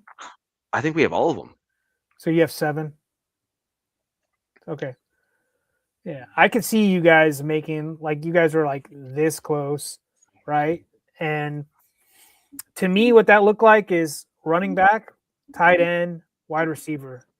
That's I'm not saying you need to get all 3, but I'm thinking the Denver, the Walmart CEOs and the board members are we need a difference maker because nobody else was a difference maker for us in the playoffs. And that's probably, they're going to look at vets or even possible trade for somebody. I mean, I've heard Waddle's name has been floated around. Like I said, it's a good tight end free agency. And then there's some running backs. So maybe he'll throw the bag at one of these top guys out there. And you mentioned Walker and you mentioned Breece Hall, but ETN, man, for some reason, ETN feels like he fits Sean, in my opinion. But that's just me. And then, there's some other pieces here as well. Just if we're looking honestly at what the Broncos offensive line did in the playoffs, especially in the latter part of the season, and also playing against the Chargers defense as well, I think is something to take note of. Is as much as the Broncos offensive line is touted as being this incredible offensive line in the league, and statistically, sure, they did well, actually. I can't even deny it. Stats wise, they did well, generally speaking.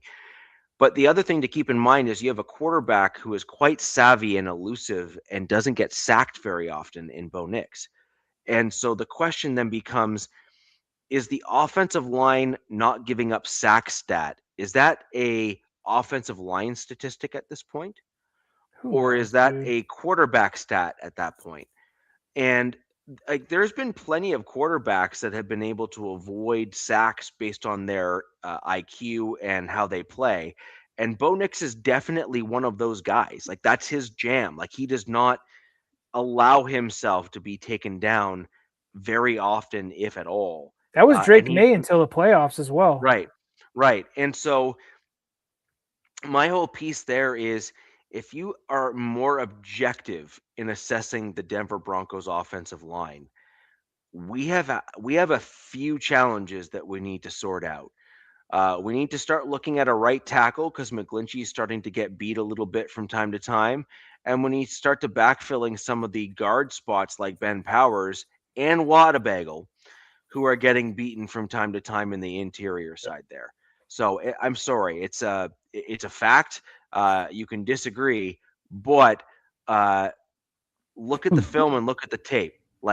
Bo Nix is scrambling because he's getting pressured sometimes, not just because he's getting his happy feet. and you need to be honest about that as a Denver Broncos fan.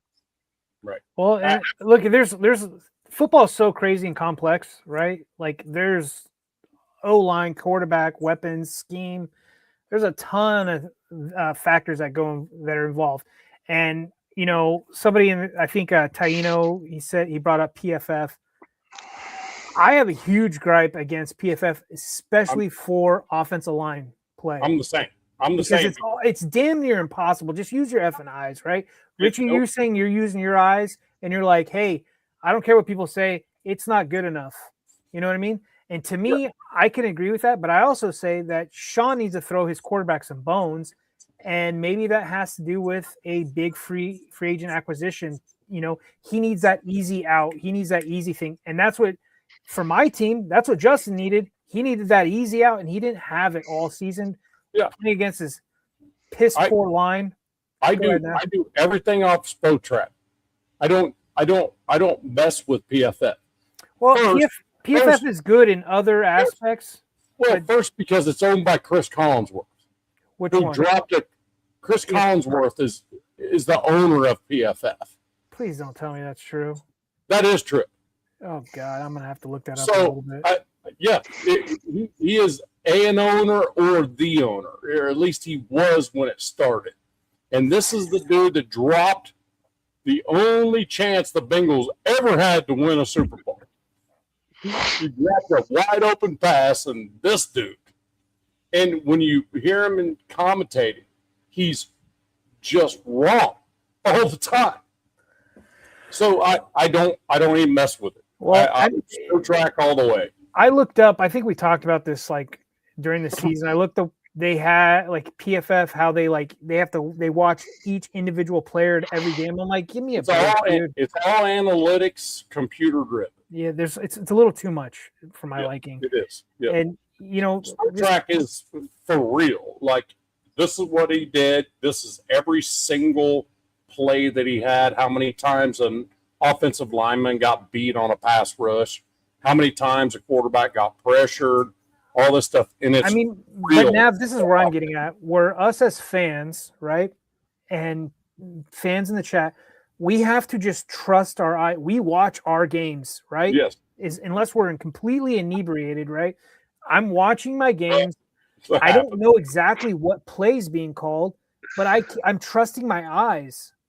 We have that great camera angle that CBS or Fox puts out or NBC, and we see like, holy crap, dude, this guy just let some dude, free rusher right in, didn't even pick him up, right? And they get highlighted the next day.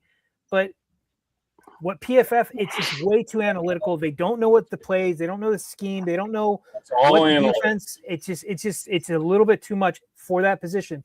Now, I do like it for other positions. I think it's a great tool for other stuff. It is a tool. But for offensive line stuff, I don't know. It's an absolute tool when it comes to offensive, defensive line. Absolute tool. You agree? It's a tool. I mean, a tool. Like it shouldn't be the end-all, be-all, right? Let's just say that. No, it's not. Spotrac is for real.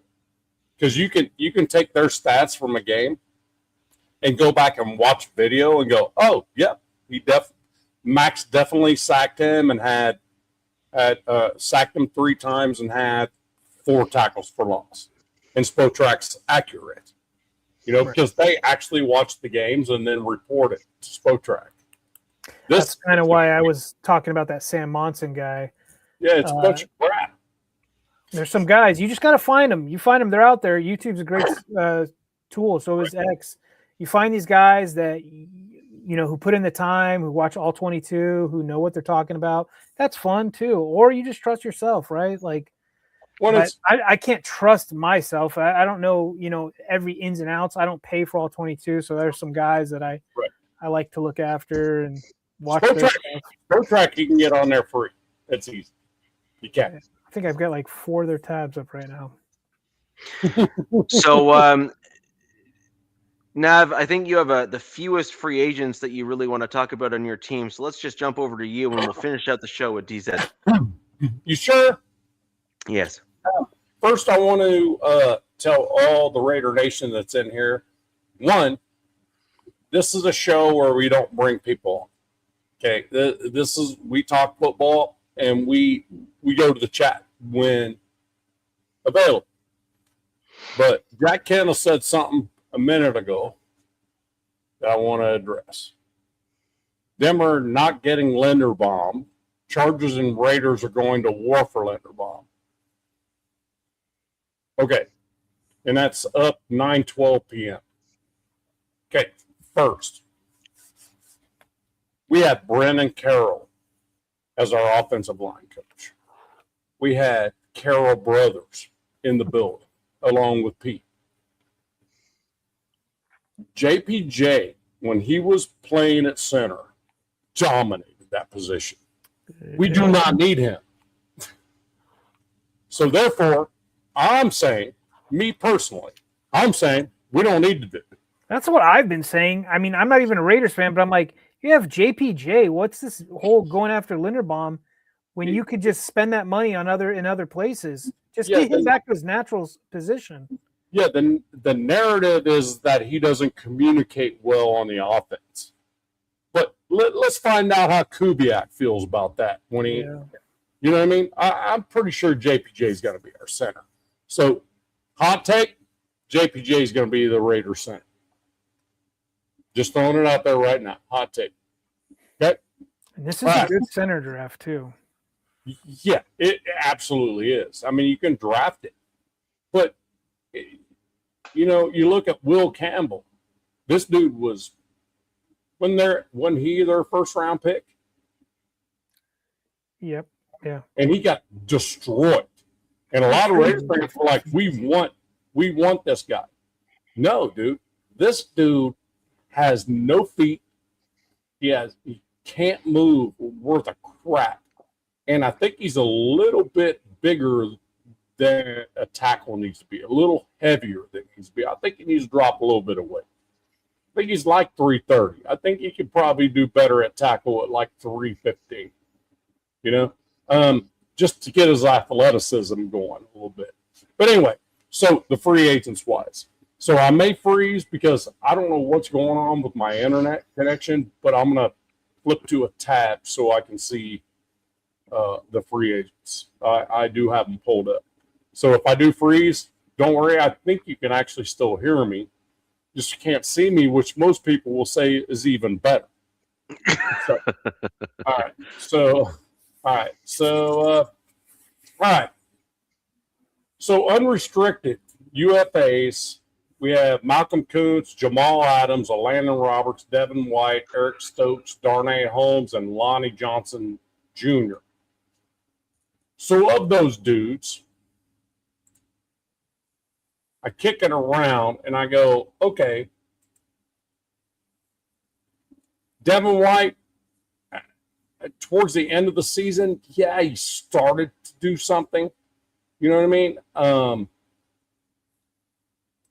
And then Malcolm Kuntz actually started to freaking come off the edge and towards the last couple games. In fact, I think he's the reason we beat Kansas City in the last game of the season.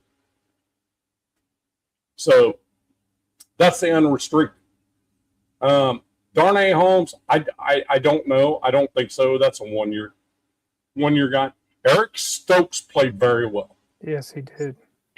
Lonnie Johnson, he got hurt early, but he was literally the pillar of the back end of that defense at that point. It's going to be so wild, kind of to see what Kubiak does especially with these guys. It's going to be crazy because I mean, I really can't definitively tell you what Kubiak's going to want. Right. Because to be honest with you, here's what I would keep. What I would keep on the unrestricteds. Okay? I would keep Jamal Adams balled. He balled out every game he was in. Landon Roberts was touted as a linebacker to be like a pass game type linebacker, but he never really materialized into that. Eric Stokes was probably our best cornerback we had in the entirety of the season. And he was he wasn't hurt ever. He was in the game. So on offense, we also have these UFAs. So we have 18 unrestricted free agents. Okay, so Pickett, he's going to be gone. We already know that. I think he's already gone. Dylan Parham, Zamir White, Raheem Mostert, Lockett, and Ian Thomas at tight end. Ian Thomas is already gone. So, to be honest with you, Jamal Adams, I think we give him another run at it. And I think we actually make him a true linebacker instead of like just being a troll out in the freaking strong safety world. So he was like a box safety, but you think he would just prefer him as just a linebacker? He was designated as linebacker, but he was all over the place. And I think Patrick Graham, good. I'm glad he's with the Steelers, dude. His defensive, our defensive scheme changed every. I'll tell you this, Nav. Kubiak, watch what Mike McDonald did. You know, I think it's what they have in Baltimore, what they have in LA, and what they had in Seattle. They got that jack of all trades safety. What's the kid's name in Seattle? Amani Johnson. Yeah. Yeah. Who is like a better Kyle Hamilton, essentially. Mm-hmm. And then Kyle Hamilton, and then there's Derwin James. They have these guys so I bet you Kubiak's like, all right, I like that style of defense. So if I'm going to put, if I'm a betting man, I'm going to bet that he's going to try to go with that type of scheme defense. Well, he's going to hope for getting a defensive coordinator that wants that kind of scheme. Right. So I would assume that he's going to want the defense to be stout so that as an offensive play caller, he can kick field goals and feel good about that they're not going to get run down the field the very next drive. Right. Just like he did in the Super Bowl. So I assume that. So also on special teams, we have a couple unrestricted free agents. Daniel Carlson, that dude was an absolute complete failure last year. Yeah, which was weird to see, man. He was so stellar. I'm like, what is wrong with this guy? So I will tell you this. 7th round pick will be a kicker if this dude doesn't get squared away. I mean, you can sign unlimited free agents as well, so I bet you they'll probably bring in a bunch of kickers. Yeah, get anybody. There's a lot of free agent kickers too. I've been this last week I've been going through Sport Track of every team's free agency. I think a lot of these like top kickers are all up for contracts. So if they want to bring in a really good guy or competition for Carlson, there's great opportunities this offseason. The one thing that is common to the NFL, that's common to being in a league, right? Like for us to be in a league, right? Is that you change your kicker every week. It's not that big a deal. The one thing I want is a kicker that can kick 35-yard field goals, 19 for 19. Yeah, you just want it like automatic clutch. I just need a dude that's going to kick those from 39 yards every time. Yep. And Carlson was missing freaking extra points. He was missing I'm like, come on. But that wasn't his game these last few seasons. So I don't understand what the heck happened to him.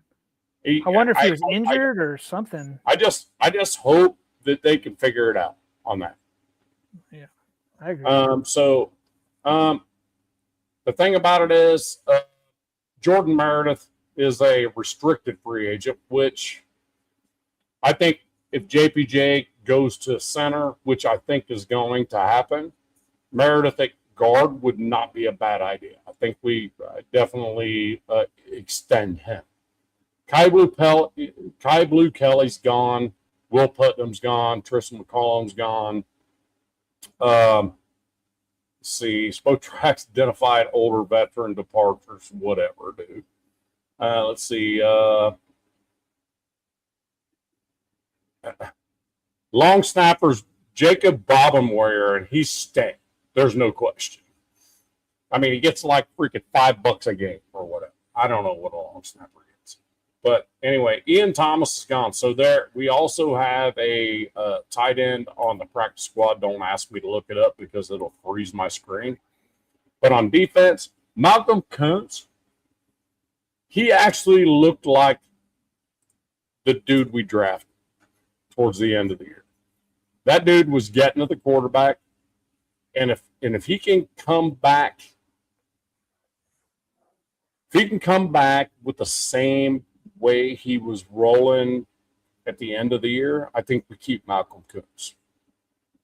But I will tell you what,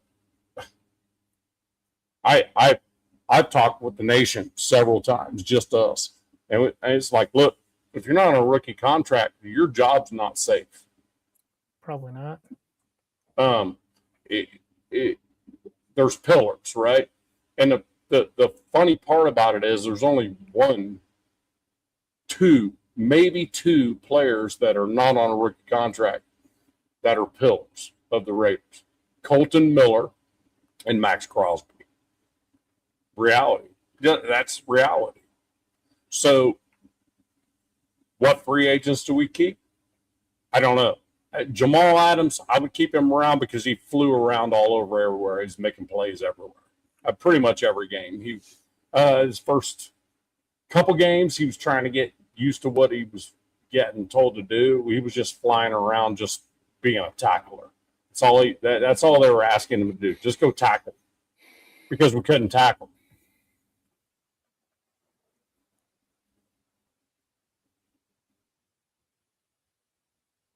Yep. Well, that's up to you, Zigzag. You should get your Zigzag, roll you a doobie, and forget about the NFL. That's my thought. I've been a Raider fan since I was born. I've been an NFL fan since I was born. None of this crap is going to keep me from being a fan of the NFL. That's all. I mean, it's just that simple. At the end, at March 11th, we're going to have one quarterback sitting in the room. I think if he's talking about what he's talking about, I think Jay-Z is in charge of Super Bowl shows. Mm-hmm. FYI, Zigzag. Jay-Z is the one who books and does the Super Bowls for the NFL. So that tells you what you need to know. Well, all I'm saying is I don't care about the halftime shows. Yeah, I shut that off. I waited until the game came back on, then I got back on the game. He did have a point, though. I totally didn't even think about that. Yeah, we are celebrating 250 years. Like, I'm surprised they didn't go with, like, some sort of... You would have thought, and me and my wife talked about that. She goes, I totally forgot about that. Damn. I'm a little disappointed there wasn't Apollo Creed up there with his freaking USA boxing stuff going. You know what I mean? Like Apollo Creed would have been. You know what I mean? Something like that. I'll tell you what, college games kill it with their marching bands. Like, I think that's probably the best halftime that for me personally. Everybody's got their own flavor, but I love watching some of these marching bands. You know, when they do their movements, and it is probably the most impressive thing. Sometimes better than the game. It's as close to military coordination you'll ever see. It's really cool. Really cool. I mean, it literally is military coordination. It's formations. You know what I mean? It's way cool. And I'm with you. Me and the wife even talked about it. Why isn't this halftime show all about 250 years as an American? Totally. Yeah, that totally slipped my mind, man. Good. I mean, I guess thanks Zigzag for bringing that up, because I totally forgot about that. No, I agree with you. But the thing about it is, if you're not going to watch the NFL, cool, I'm with you. But the thing about it is, don't let that crap, the commercial side of things, change your mind about how passionate you are about your team. Don't do that. It's a business. He brings up some points. I mean, we can get into this in other shows. We're getting kind of late, but like he brings up points. Like, one thing I'm not stoked on is international games, and they keep jamming that down our throats. Oh, there's more of them. Now we're going to another country, are we not? Yeah, it looks like Australia. It's going to Italy next year, right? Yeah, and then one of my players was just doing like some like what do you call it, like ambassador stuff in Greece. So there's going to be a game in Greece coming up, and who knows when that is. But yeah, I really honestly feel like the world could give a shit less about the NFL, but we keep shoving it down everybody's throats. Yeah, and it's just they just want that almighty dollar. You know what I mean? Yeah. So to finish off what I was talking about, yet another segue. Because we got into something else. I'm sorry, Richie. That's what we do. Jamal Adams, I would not hate keeping. And if we don't, we don't. That's cool. But Eric Stokes has earned his spot as a cornerback. Not cornerback one, but he's earned being a cornerback for the Raiders, I think. You need a room of those, man. You need a bunch of them. Yeah, Darnay Holmes, yeah, whatever. He's still not quite gotten there. Kenny Pickett, he's gone. We already know that. Dylan Parham is another one. It's really kind of going to depend on Colton Miller, really, on this dude. So it's whether Colton Miller is fully healthy or not as our left tackle. Dylan Parham will make a huge difference if we don't draft a tackle. I firmly believe Parham can go out there if needed. Raheem Mostert, he's a little bit older of a running back, but he is a bruiser, which is good to have in front of Genty. And Tyler Lockett comes from Seattle, which I can see him actually being retained because of Kubiak. I can see that. That's a good point. But I can see that happening. But the reality of it is, I want to. If I keep the unrestricted free agents, Kuntz, Adams, Stokes. That's it. So that's where I'm at on that. Then we can move forward. And I think DZ, now it's on you for free agents. It's not easy, bro. Yeah. I think the Raiders are still, like we said, are in their infancy, so we got to see how this staff fills out before we can get a better idea of which direction they're going to go. Exactly. Yeah. Now, so the Chargers are kind of a little farther along in their coaching because we did change offensive scheme-wise by bringing in Mike McDaniel. They did hire since the last show, looks like 5 more coaches, 2 on the defensive side and 3 on the offensive side. And I don't blame Mike McDaniel trying to get rid of, any of that Greg Roman staff.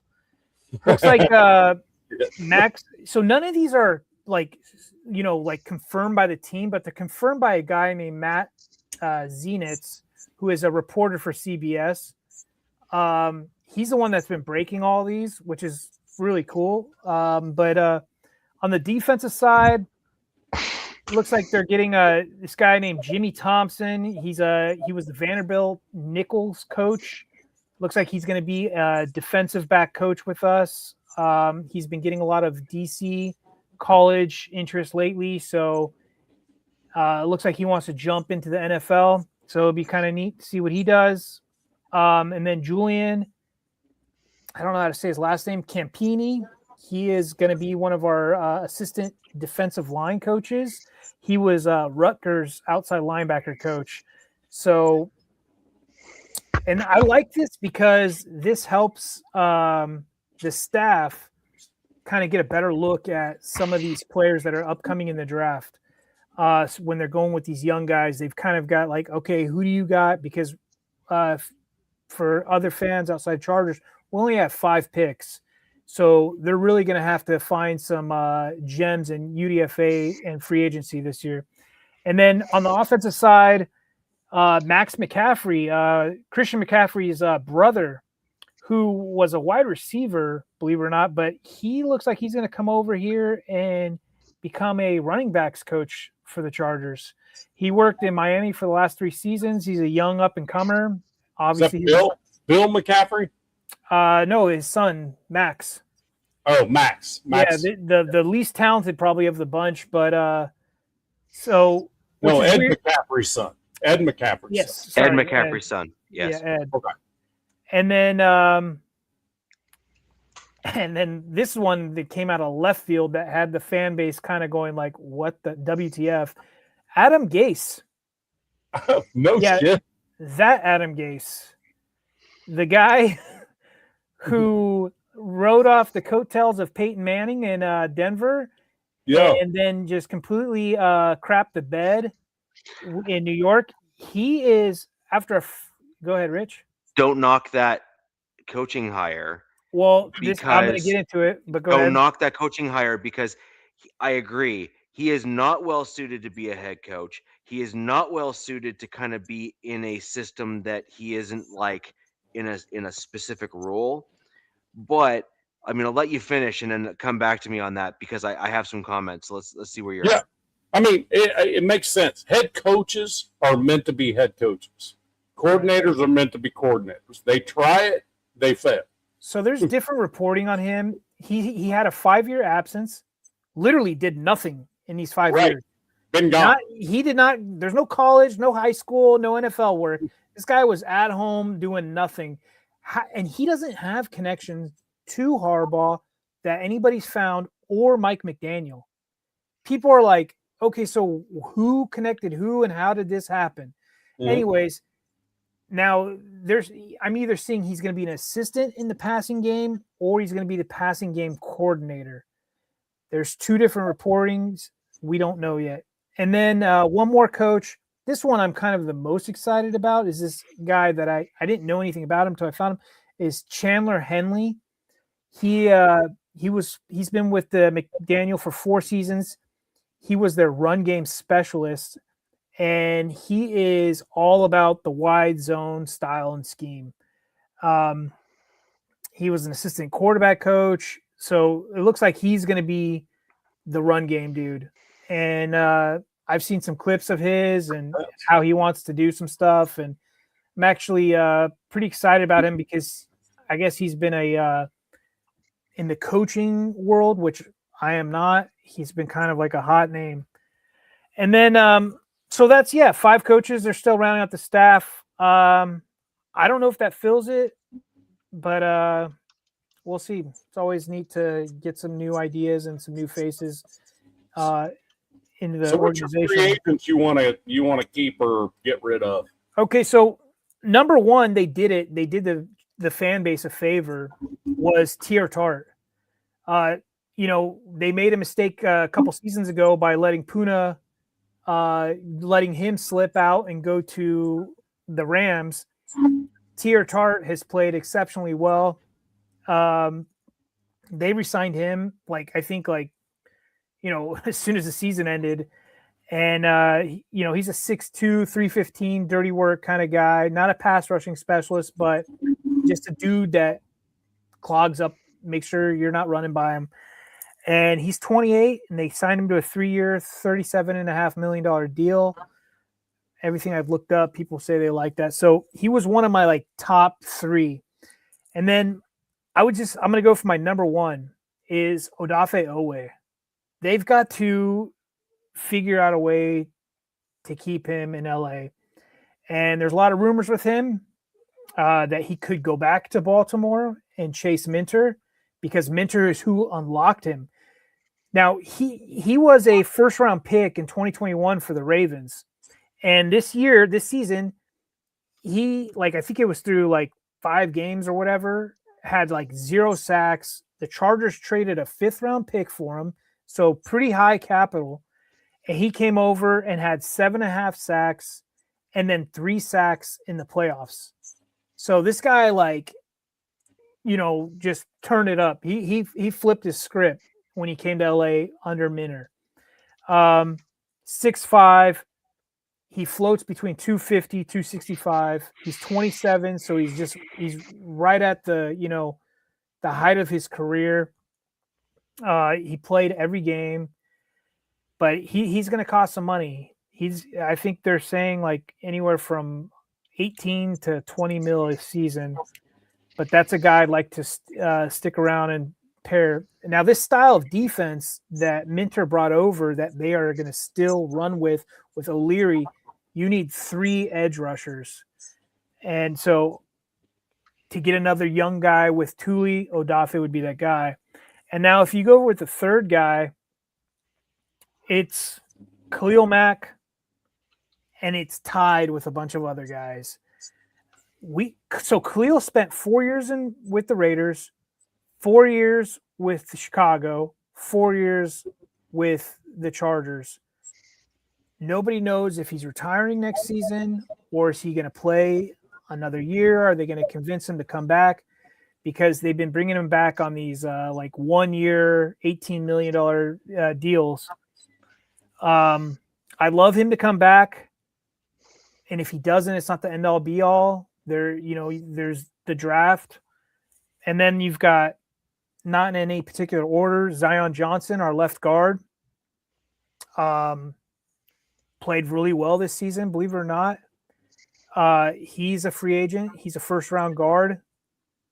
Kimani Vidal, who I think is going to be a plus in this scheme. He had to step up in a big way, especially when what's his name went down?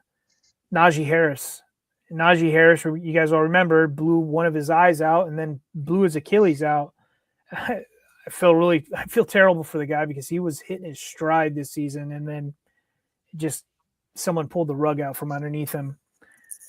And then there's a couple other guys, some older guys. Tony Jefferson, I'd love to have back. He's found the fountain of youth somehow. I have no clue. The guy's like, let me see how old he is. I think Tony's 34, man. And he's been playing like he is 25. I'd love to bring him back. And you got Denzel Perryman, Raider fans know who he is, and then Delshon Phillips.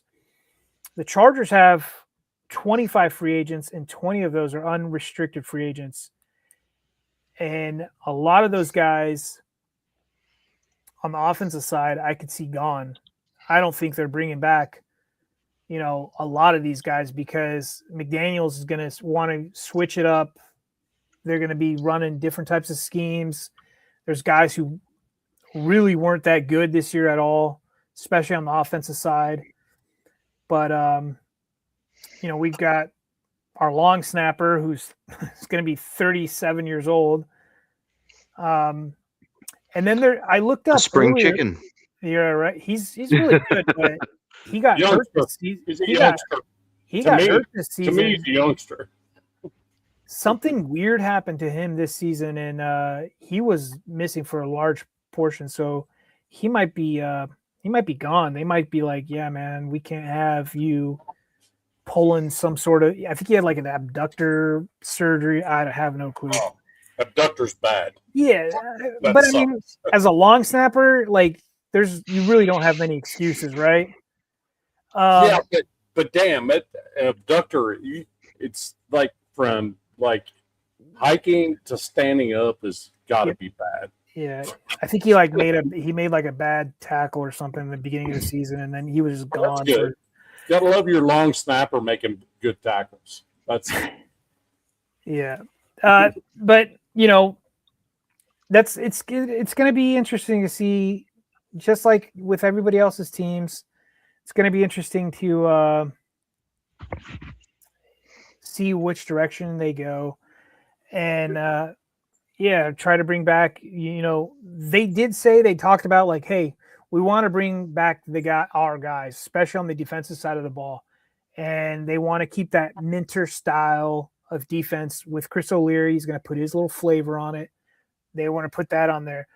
And then on the offensive side, everything I'm hearing from the beat writers that follow the team, that have inside knowledge, is that supposedly, fingers crossed, they're going all in on the offensive side of the ball, offensive line side. Now, whether that means that's free agency or the draft, who knows? And they're going to probably need some more weapons. Maybe they bring some over from Miami. I'm not sure. But, I left the one big guy out, and I know we need to wrap this up, is Keenan Allen. Keenan Allen says he would like to come back, but look. Do it. This is where I'm going to say is I think Keenan – if he comes back on the cheap, sure.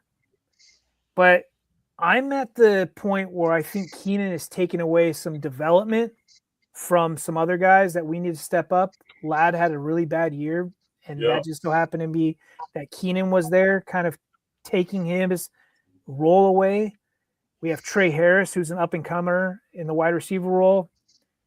This team's going to need another young or going to need another tight end. So it looks like Richie, he wants a tight end. I think the Chargers are going to look for another tight end. They're going to probably get rid of Will Dissly. It's going to be interesting to see what I've said interesting like a million times tonight, but I'm always fascinated, especially with a whole new offensive scheme, like which route they go, because running a zone scheme, a wide zone scheme, those O linemen, that changes now from the O line that they've brought in these last 2 years. That changes up quite a bit because now you need O linemen who are going to be running screens. Miami, I think, ran like 72 screens last year with A-Chain, and Greg Roman ran like 7 all of last season. Right. But Miami also wasn't very good. No. No. Pretty much all they had. Yeah. A-Chain was a stud, but yeah. Yeah. But I mean, hey, before we wrap it up, I know, Richie, you're about ready to wrap it up, but Dan Kraken put a comment up here, if you don't mind. Who you mean? You mean Kubiak didn't show up for the parade in Seattle? I found that very rude. He made it very clear he was going back to Seattle for the parade. He made it very clear in his introductory press conference that he was going to go back for the parade. So I'm not sure what you're saying, but I will ask you this. I lived in Washington for 21 years. Okay. Long before the Seahawks even sniffed the Super Bowl. And I'm going to ask you this. How long you been a Seahawks fan? Because I'm going to tell you what, didn't see any Seahawks jerseys until the run to the very first Super Bowl that they ever even sniffed. So I have a little bit of a problem with what you're saying here. If you're talking about Kubiak made it very clear in his press conference that he was leaving the Raiders building after the press conference and was going back to be at the parade. So I'm not really sure what you mean.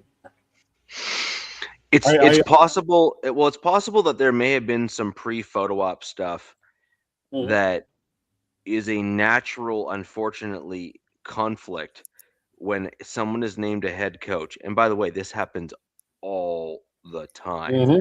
McDonald and those other guys that ended up in the Super Bowl and stuff, where they were then hired on as head coaches and stuff elsewhere.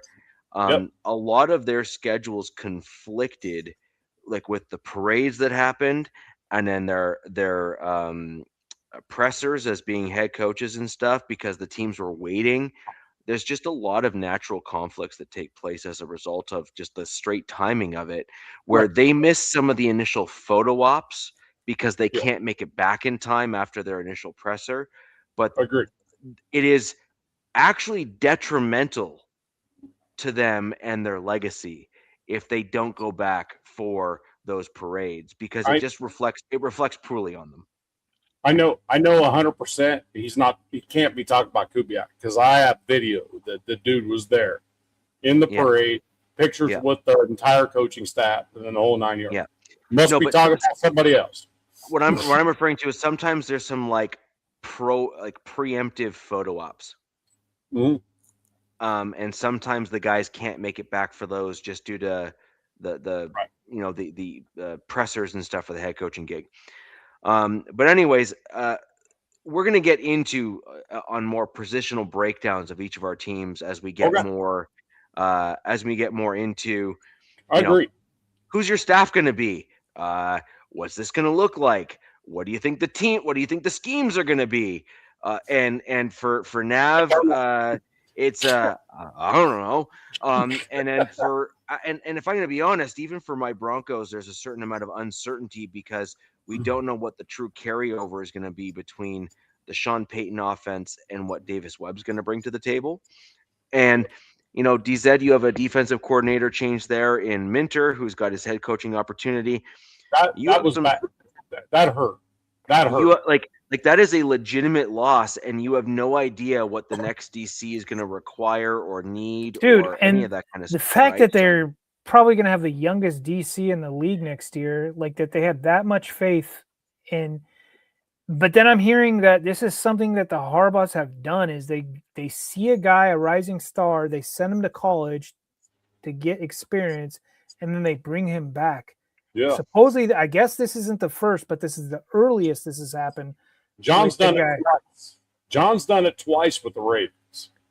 So it's interesting. They have a lot of faith, but it's kind of a gamble. I mean, This is the NFL. This isn't the MAC, right? Mm-hmm. He wasn't even coaching in the Big Ten or the SEC. No. This is the MAC. I mean, yeah. But so the NFL is a whole different ball game. You got to be you're crossing your T's, dotting your I's. It's got to be perfect. Yeah. So I am a little low key worried about it. Well, DZ, what kind of dude would you be if you got that opportunity? How hard of a worker would you be? Oh, you'd have to be a psychopath, right? You're not sleeping. I don't see my wife or kids ever.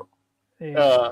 You know what I mean? That's the good thing that he's young, that he can afford that time. You know what I mean? Yep. Yeah. So anyways, guys, that'll do it for the show today. We've covered a lot of stuff there. We're going to cover a lot more ground as we get into the offseason, free agent signings, future picks, projections, rumors, all that good stuff. We're going to get right into it all. And then we'll start getting into positional breakdowns and comparing the four teams in the AFC West, kind of see where we're all at, that sort of thing. A whole bunch of interesting and very cool stuff. The one thing I will say, though, is you think that the season is over and you got a whole boatload of time between now and when the next thing's going to happen. You are sorely mistaken. There is a ton of stuff that's going on. Yeah. And that's what makes the NFL so fun and what makes us doing this such a blast for us to get on with you. So anyways, guys, thank you very much for joining the show tonight. This is the AFC West with the Wild Wild West here. Go ahead. Richie, if I may, I want to say something. Thank you guys for having me on. This is a lot of fun. It's a lot of fun talking with you guys. We're not like nipping each other's necks and stuff. We're just talking about what our teams are doing. But I'll tell you what, last year I said the AFC West is going to be the number one division in the NFL, and I was wrong. But I will tell you what, welcome to the nation, Coach Kubiak. Yeah. And things might actually come to fruition maybe a little year late, is all I'm saying. Yeah. Welcome to the Raiders Mendoza. Hot take. Yeah.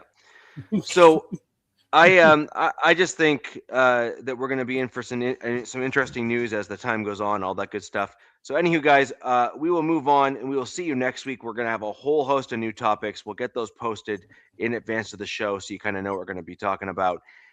Bring your notes, bring your comments. See you next week. Peace. Fast lane when I pass in the street, bag of money in the passenger seat. Simcoe's been asking for me on the road from the west to the east. Way up, I might never come down, cause the coast's racking up the flight miles. So high, I might never come down, so what, this is my lifestyle. Wait a minute,